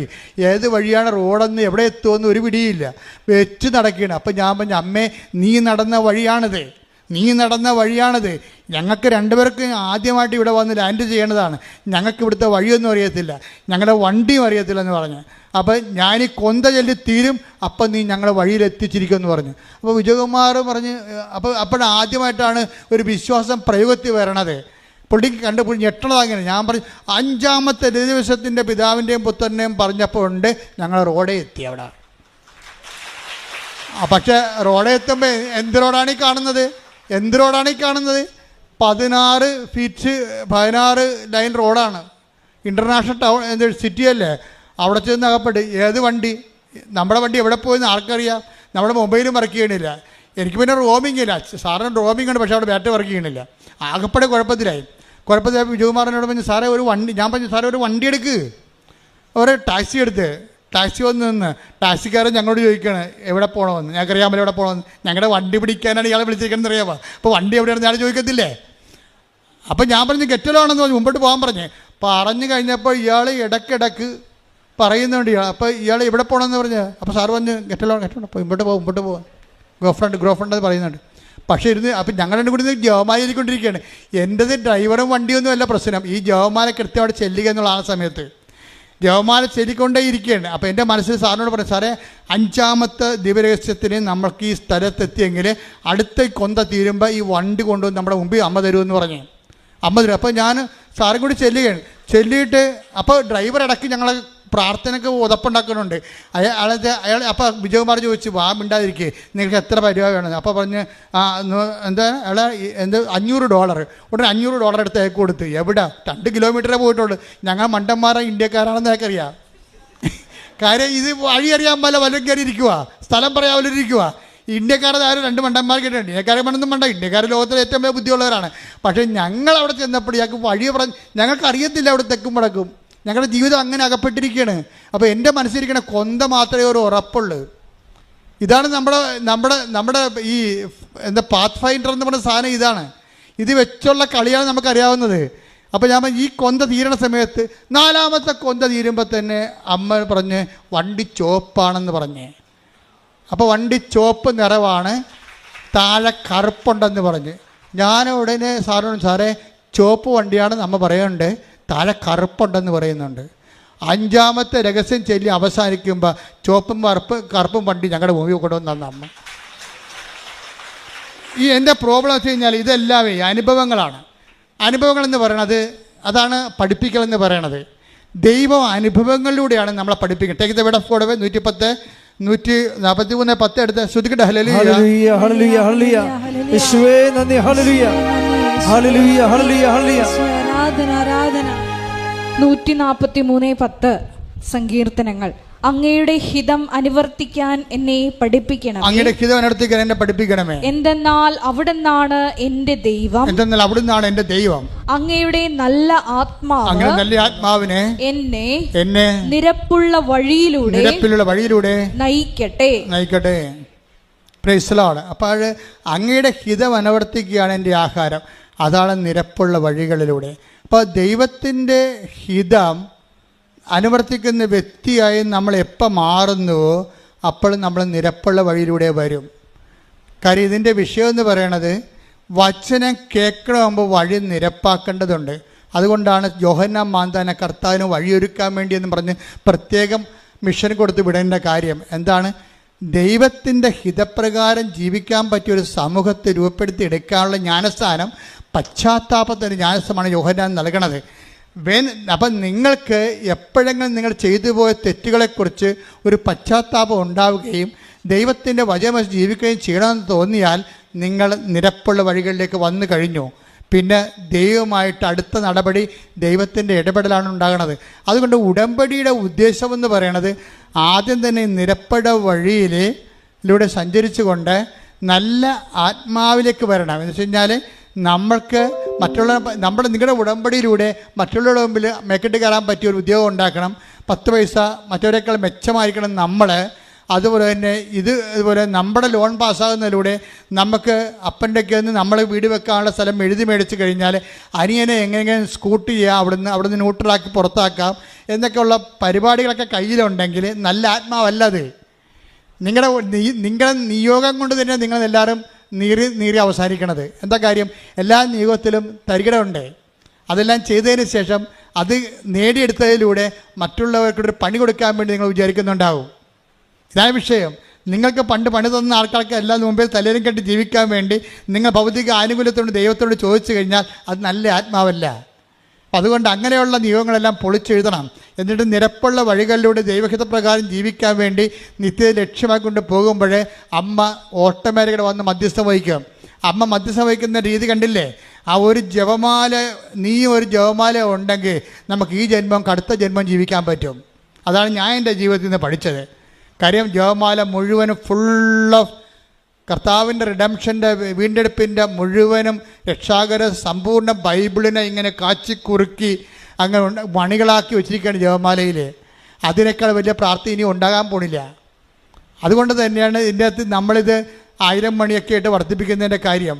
വേറെ എപ്പോഴും നമ്മൾ ശ്രദ്ധിക്കണം. നിങ്ങൾക്കൊക്കെ പറ്റിയ അബദ്ധം വല്ല ഉടായ്പ പ്രാർത്ഥനകളൊക്കെ വന്നപ്പോൾ നിങ്ങൾ ന്യൂട്രലായിട്ട് നിങ്ങൾ ജപമാല മാറ്റി നിർത്തിയിട്ട് അതിൻ്റെ പുറകെ പോയി. അതാണ് സംഭവം. മര്യാദക്ക് നിന്നുകയും നമ്മുടെ പിതാക്കന്മാരെ ദൈവവും തലമുറകളും പഠിപ്പിച്ച പ്രാർത്ഥനകൾ സത്യസന്ധമായ ആധ്യാത്മികതയ്ക്ക് നിങ്ങൾ തീഷ്ണമായി വരണം. നിങ്ങൾ വരണമെന്നല്ല ഞാൻ പറയണത്, നിങ്ങൾ തീഷ്ണമായി വരണമായിട്ട് ദൈവത്തിന് തോന്നണം. ദൈവത്തിന് തോന്നണമെന്നുണ്ടെങ്കിൽ അത് നടപ്പിൽ വരുത്തണം ദൈവം. കാരണം നിങ്ങളുടെ ജീവിതം കൊണ്ട് തന്നെ സുവിശേഷം നമ്മളിൽ പരിശുദ്ധാത്മാവ് ഇത്രയും നേരം പറഞ്ഞുകൊണ്ടിരുന്നത് എന്താണ്? അനുകൂലം സാഹചര്യം അനുകൂലമായാലും പ്രതികൂലമായാലും നീ സുവിശേഷത്തിൻ്റെ സാക്ഷിയാകണം. പ്രതികൂലമായ സാഹചര്യം വന്നാലും ആ പ്രതികൂലമായ സാഹചര്യത്തിലും നീ ഒരു സുവിശേഷമായിക്കൊണ്ട് ദൈവത്തിനെ കൊണ്ട് തന്നെ ആ വിഷയത്തിൽ പരിഹാരം ഉണ്ടാക്കാൻ വേണ്ടി നീ ശ്രമിക്കണം. അല്ലെങ്കിൽ ഞങ്ങൾക്ക് വേണമെങ്കിൽ അടുത്ത പോലീസ് സ്റ്റേഷനിൽ പോയിട്ട് റിപ്പോർട്ട് ചെയ്യുക വല്ലതൊക്കെ ചെയ്യാൻ പറ്റുമായിരുന്നു. എന്തൊക്കെയാണ് കുഴപ്പം? എന്താ കുഴപ്പമെന്ന് വെച്ചാൽ ഇന്ന ഹോട്ടലിലാണ് താമസിച്ചത്, ഇന്ന വണ്ടി എങ്ങോട്ടാണ് പോയെന്നൊക്കെ ട്രേസ് ഔട്ട് ചെയ്തെടുക്കണം, ഒരു കുഴപ്പമില്ല. പക്ഷേ ഞങ്ങൾ ജപമാലയിലാണ് ആശ്രയിച്ചത്. എന്ന് വെച്ചാൽ ഫസ്റ്റ് നമ്മുടെ ബുദ്ധിപരമായ മെക്കാനിസം അല്ല കാണിക്കേണ്ടത്. അത് ജഡിക ആത്മാക്കളുള്ള ആൾക്കാർ ജഡികമായ മാർഗ്ഗങ്ങൾ അന്വേഷിക്കും. ദൈവ പൈതൽ ദൈവത്തിൻ്റെ മാർഗ്ഗമാണ് ഫസ്റ്റ് പ്രയോറിറ്റി. ഉടമ്പടി നീ വിജയിക്കണമെന്ന് കാണുന്നത് എപ്പോഴാണെന്ന് വെച്ച് കഴിഞ്ഞാൽ നിൻ്റെ ഫസ്റ്റ് റെഫറൻസിൽ നിനക്കുണ്ടാകുന്ന പ്രശ്നങ്ങൾ ദൈവത്തെ കൊണ്ട് ആദ്യം പരിഹരിക്കാൻ വേണ്ടി നീ നടപടി എടുക്കുമ്പോൾ നീ ദൈവത്തിൻ്റെ നിരപ്പായ വഴികളിലൂടെയാണ്. കൈയടിക്കട്ടെ, ശ്രുതികട്ടെ. ഹല്ലേലൂയ, ഹല്ലേലൂയ, ഹല്ലേലൂയ.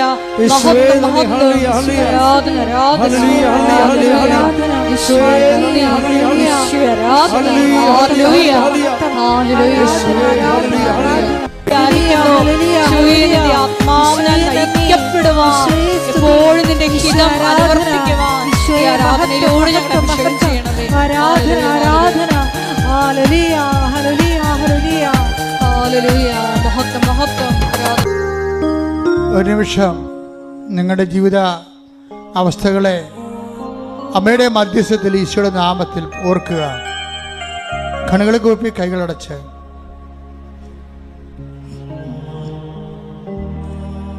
കണ്ണുകളടച്ച് കൈകൾ കൂപ്പി ഒരു നിമിഷം നമ്മുടെ ജീവിതാവസ്ഥകൾ, ഈ ആഴ്ചയിൽ ദൈവം ഇടപെടേണ്ട വിഷയങ്ങൾ പരിശുദ്ധ അമ്മയുടെ മാധ്യസ്ഥത്തിൽ ഈശോയ്ക്ക് സമർപ്പിക്കുക.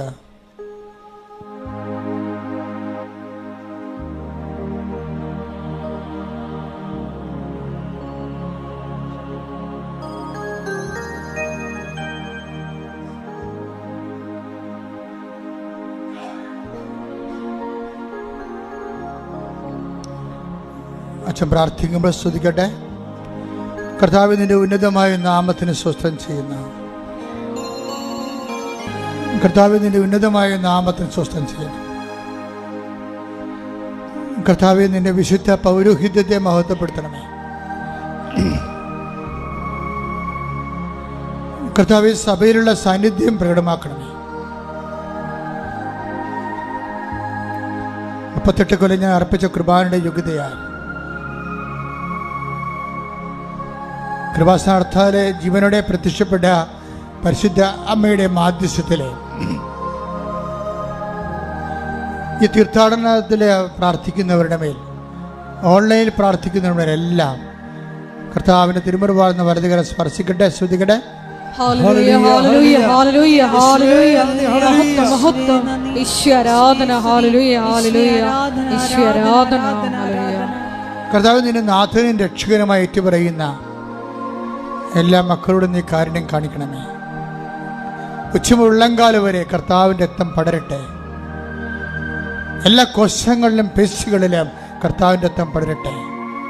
കർത്താവിൻ്റെ ആണിപ്പെടുതാർന്ന വലതുകരത്താൽ ഓരോ അവയവങ്ങളെ സ്പർശിക്കണമെന്ന് പ്രാർത്ഥിക്കുന്നു. മാരക രോഗങ്ങൾ, തീരാവേദികൾ, ആന്തരിക അവയവങ്ങളുടെ രോഗങ്ങൾ, ക്യാൻസർ സിസ്റ്റുകൾ, ശ്വാസകോശ രോഗങ്ങൾ, കരരോഗങ്ങൾ, കിഡ്നി രോഗങ്ങൾ, ഗർഭാശയ രോഗങ്ങൾ, ആമാശയ രോഗങ്ങൾ, കുടരോഗങ്ങൾ, തൈറോയ്ഡ് രോഗങ്ങൾ, ടോൺസിൽ രോഗങ്ങൾ, സ്പോണ്ടിലോസിസ് രോഗങ്ങൾ യേശു ക്രിസ്തുവിന്റെ ഉന്നതമായ നാമത്തിൽ മാറിപ്പോകട്ടെ.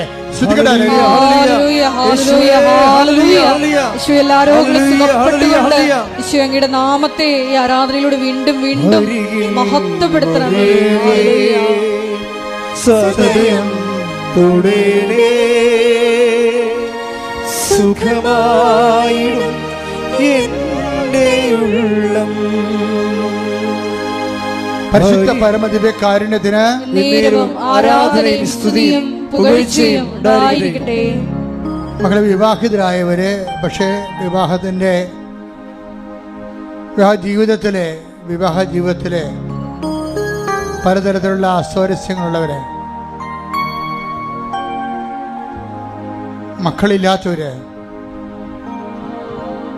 കുടുംബ കലഹത്തിൽപ്പെട്ടിരിക്കുന്നവര്, അകന്ന് കഴിയുന്നവര്, ജോലിയില്ലാത്തവര്, ഉള്ള വരുമാന മാർഗം കുടുങ്ങിപ്പോയവര്, നിന്ന് പോയവര്, സാമ്പത്തിക ബാധ്യതയുള്ളവര്, വീടില്ലാത്തവര്, സ്ഥലമില്ലാത്തവര്, ജപ്തി നടപടി നേരിടുന്നവർ, വാടക താമസിക്കുന്നവർ, ഇറങ്ങിക്കൊടുക്കേണ്ടവർ, മക്കളുടെ വിവാഹം നടക്കാത്ത അവസ്ഥകൾ, പല പരീക്ഷകളിലേക്കും മക്കളെ ഒരുങ്ങിക്കൊണ്ടിരിക്കുന്നവർ, തോറ്റ പരീക്ഷയ്ക്ക് ഒരുങ്ങിക്കൊണ്ടിരിക്കുന്നവർ, അതിനുവേണ്ടി അടുത്ത പരീക്ഷയ്ക്ക് ഒരുങ്ങിക്കൊണ്ടിരിക്കുന്നവർ, ഇൻ്റർവ്യൂവിന് ഡേറ്റുകൾ കിട്ടുന്നതിന് വേണ്ടി പ്രാർത്ഥിച്ചുകൊണ്ടിരിക്കുന്നവർ, ഓരോരോ വിഷയങ്ങൾക്ക് വേണ്ടി, വ്യത്യസ്തങ്ങളായ വിഷയങ്ങൾക്ക് വേണ്ടി മാസങ്ങളായിട്ട് പ്രാർത്ഥിക്കുന്നവർ, പ്രാർത്ഥിച്ച് മടുത്തു എന്ന് തോന്നിയിട്ട് പ്രാർത്ഥനയുടെ വിശ്വാസത്തിൻ്റെ പ്രത്യാശ നഷ്ടപ്പെട്ടിട്ട് പ്രാർത്ഥന മരവിച്ചു പോയവർ, എല്ലാവരുടെ മേലും കർത്താവിൻ്റെ കണ്ടെത്തിയവരുടെ യേശുക്രിസ്തുവിൻ്റെ ഉന്നതമായ നാമത്തിൽ മാരകമായ തടസ്സങ്ങൾ, ദുരിതങ്ങൾ യേശുവിൻ്റെ നാമത്തിൽ മാറിപ്പോകട്ടെ.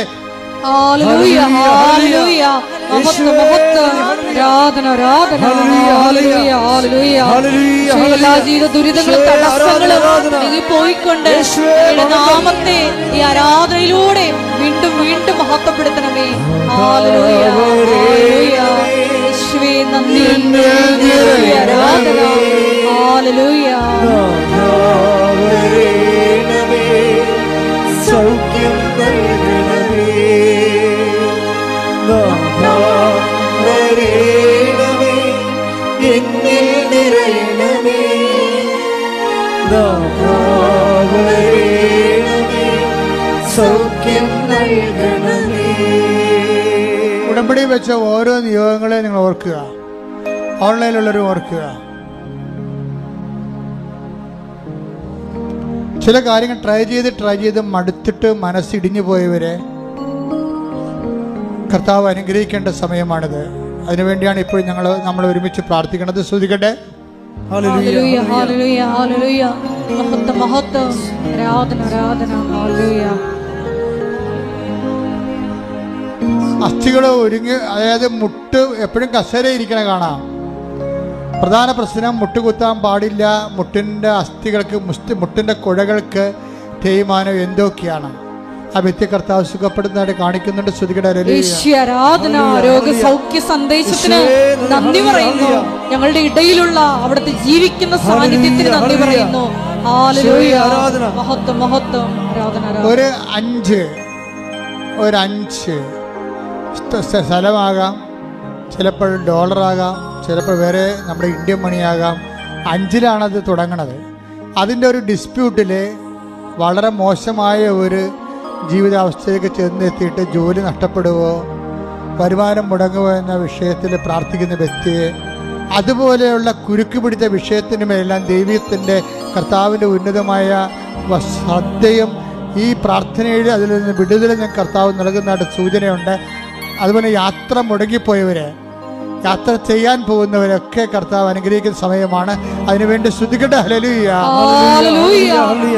ദൈവിക സന്ദേശത്തിന് നന്ദി പറയുന്നു. ഹല്ലേലൂയ, ഹല്ലേലൂയ. മഹത്വം, മഹത്വം, ആരാധന, ആരാധന. വരേണമേ, എന്നിൽ നിറയണമേ, വരേണമേ, സൗഖ്യം നൽകണമേ. ഗർഭിണികളെ, 4 മാസത്തെ വളർച്ചയേ ഉള്ളൂ കുഞ്ഞിന്. പിന്നെ കുഞ്ഞ് വളരുന്നില്ല, തണുത്ത അവസ്ഥയിൽ ആ ഗർഭിണി ആ മകളെ പ്രത്യേകിച്ച് കർത്താവ് സ്പർശിക്കുന്നവരെ കാണിക്കുന്നു. പക്ഷേ അതുപോലെ തന്നെ ഗർഭിണികളെല്ലാം ഈ സമയത്ത് പ്രാർത്ഥിക്കേണ്ടതാണ്. എന്നെ കേൾക്കുന്ന മക്കൾ എവിടെയെങ്കിലും ഓൺലൈനിലുള്ളവർ വയറെ കൈവച്ചുകൊണ്ട് പ്രാർത്ഥിക്കേണ്ടതാണ്. മക്കളില്ലാത്തവർ, മക്കളുള്ള മക്കൾക്ക്, ഗർഭിണികൾക്ക് പ്രയാസങ്ങളുള്ളവർ വയറെ കൈവച്ചുകൊണ്ട് അവർക്ക് വേണ്ടി മറ്റുള്ള ബന്ധുക്കൾ കേൾക്കുന്നവരെ സ്തുതിക്കട്ടെ. ഹല്ലേലൂയ, ഹല്ലേലൂയ, ഹല്ലേലൂയ, ഹല്ലേലൂയ. യേശുവേ മഹത്വം, മഹത്വം, ആരാധന, ആരാധന. ഹല്ലേലൂയ. യേശുവേ, സന്ദേശത്തിന് നന്ദി പറയുന്നു. ഹല്ലേലൂയ. എല്ലാ ഗർഭിണിയായ മക്കളെ അനുഗ്രഹിക്കണമേ. പരിശുദ്ധ പരമദിവ്യകാരുണ്യത്തിന് നേരവും ആരാധനയും സ്തുതിയും പുകഴ്ചയും ഉണ്ടായിരിക്കട്ടെ. കണ്ണിന് കാഴ്ചക്കുറവുള്ള ഇതിനേക്കാളുപരി കണ്ണിന് കളറ് മാറുന്നു, ഒരു ചാര നിറമായിക്കൊണ്ടിരിക്കുന്നു, കാഴ്ച മങ്ങുന്നു. ആ വ്യക്തികളെ, കണ്ണിൻ്റെ വിഷമമുള്ളവരെ കണ്ണിൽ തൊട്ടിട്ട് സ്തുതിക്കണം. ഞാനീ പറഞ്ഞ പ്രത്യേക വിഷയത്തിൻ്റെ പേര് ദൈവത്തിൻ്റെ സൗഖ്യം ഉണ്ടാകുന്നുണ്ട്. സ്തുതിക്കട്ടെ. ഹല്ലേലൂയ, ഹല്ലേലൂയ, ഹല്ലേലൂയ, ഹല്ലേലൂയ. യേശുവേ, ആരാധന. ഹല്ലേലൂയ, ഹല്ലേലൂയ. യേശുവേ, കാഴ്ച സംബന്ധമായ ബുദ്ധിമുട്ടുള്ള എല്ലാ മക്കളെയും യേശുവേ തൊടണമേ എന്ന് പ്രാർത്ഥിക്കുന്നു. ഹല്ലേലൂയ, ഹല്ലേലൂയ, ഹല്ലേലൂയ. മൗനമായി പ്രാർത്ഥിക്കേണ്ട സമയമാണ്.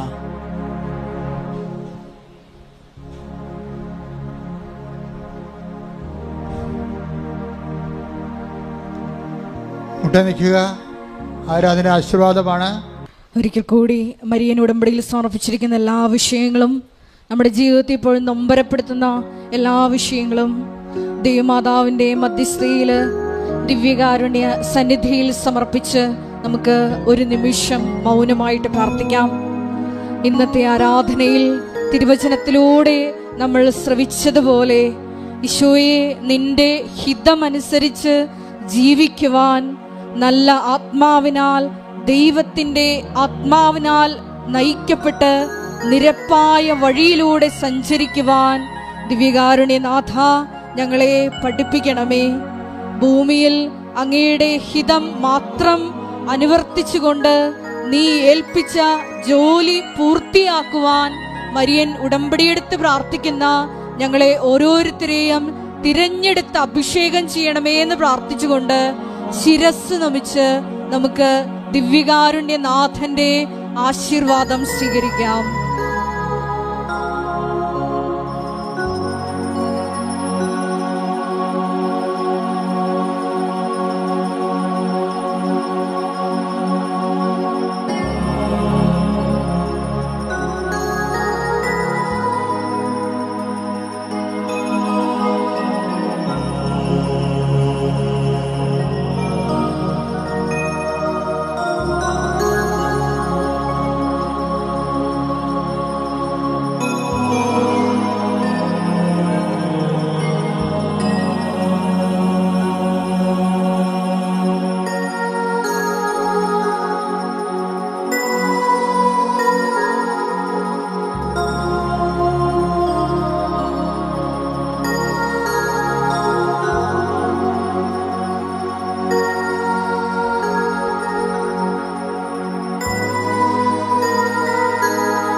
പരിശുദ്ധ പരമമാ ദിവ്യകാരുണ്യമേ, എന്നുമെന്നും അങ്ങേയ്ക്കാരാധന. പരിശുദ്ധ പരമമാ ദിവ്യകാരുണ്യമേ, എന്നുമെന്നും അങ്ങേയ്ക്കാരാധന. പരിശുദ്ധ പരമമാ ദിവ്യകാരുണ്യമേ, എന്നുമെന്നും അങ്ങേയ്ക്കാരാധന. ഈ ധ്യാനം നിങ്ങൾ എത്രയും വേഗം വീണ്ടും കൂടുകയും അത് ഷെയർ ചെയ്യുകയും ചെയ്യണം. നിങ്ങൾ വഴി മറ്റുള്ളവരും കർത്താവിലേക്ക് കടന്നു വരാൻ നിങ്ങൾ സ്വർഗത്തിൻ്റെ ഉപകരണമാകണം. അതിൽ സുവിശേഷത്തിൻ്റെ സാക്ഷിയാകുന്നതിൽ സന്തോഷിച്ചുകൊണ്ടാണ് അത് ചെയ്യേണ്ടത്. രണ്ടാമത്തെ അറിയിപ്പ്, ഇന്നു മുതൽ 7 ദിവസത്തേക്ക് മാതാവിൻ്റെ പ്രത്യക്ഷീകരണത്തിൻ്റെ ഒരുക്ക പ്രാർത്ഥന നടത്തുകയാണ്. അത് ഓൺലൈനായിട്ടുണ്ട്, ലൈവായിട്ട് കാണിക്കും. മാതാവിൻ്റെ പ്രത്യക്ഷീകരണം 7-ാം തീയതിയാണ് നമ്മൾ അനുസ്മരിക്കുന്നത്. അതിലേക്ക് ഒരുങ്ങാൻ വേണ്ടി ഉടമ്പടി എടുത്തവരും എടുക്കാൻ പോകുന്നവരും വൈകുന്നേരത്തെ 6 മണിക്കുള്ള ലൈവിൽ കയറി അത് ആ അരമണിക്കൂറേ ഉള്ള പ്രാർത്ഥനയുള്ളൂ. പ്രാർത്ഥനയും ഒരുക്ക പ്രാർത്ഥനയും അതുപോലെ തന്നെ ആശീർവാദവും ആണതിൻ്റെ കണ്ടൻറ്റ്. അപ്പോൾ ഈ ശബ്ദദിന ഒരുക്ക പ്രാർത്ഥനയിൽ ഇന്നും 6 മണി മുതൽ വൈകുന്നേരം മുതൽ പങ്കെടുക്കേണ്ടതാണ്.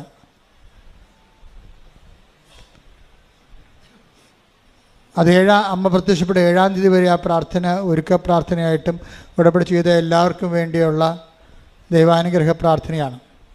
3-ാമത്തെ അറിയിപ്പ്, ഇപ്പോൾ എല്ലാ ദിവസവും നമ്മളറിയാം ഞാനാണ് നിങ്ങളെ വിളിച്ചു നടത്തണമെന്ന് തോന്നണം. കാര്യം അനുദിന അനുഗ്രഹ പ്രാർത്ഥന എന്ന് പറഞ്ഞ് ഒക്ടോബർ മാസത്തിൽ റാലിയോടുകൂടി അമ്മ നമുക്ക് നൽകിയ ഒരു വരദാനമാണത്, അനുദിന അനുഗ്രഹ പ്രാർത്ഥന. അപ്പോൾ ഏറ്റവും ഷോർട്ടായിട്ടുള്ള ആദ്യകാലങ്ങളിൽ ചൊല്ലിയിരുന്ന പ്രത്യക്ഷ പ്രാർത്ഥനയാണ് ചെല്ലണത്. അപ്പം നിങ്ങളുടെ പ്രാർത്ഥന നിങ്ങൾ ആ വലിയ പ്രാർത്ഥന മുടക്കരുത്. അതിൻ്റെ അകത്താണ് കണ്ടൻറ്റ് വൈസ് റിച്ച് ആയിരിക്കണത്. ഇത് ചെറിയ പ്രാർത്ഥന ആദ്യം തന്നത്.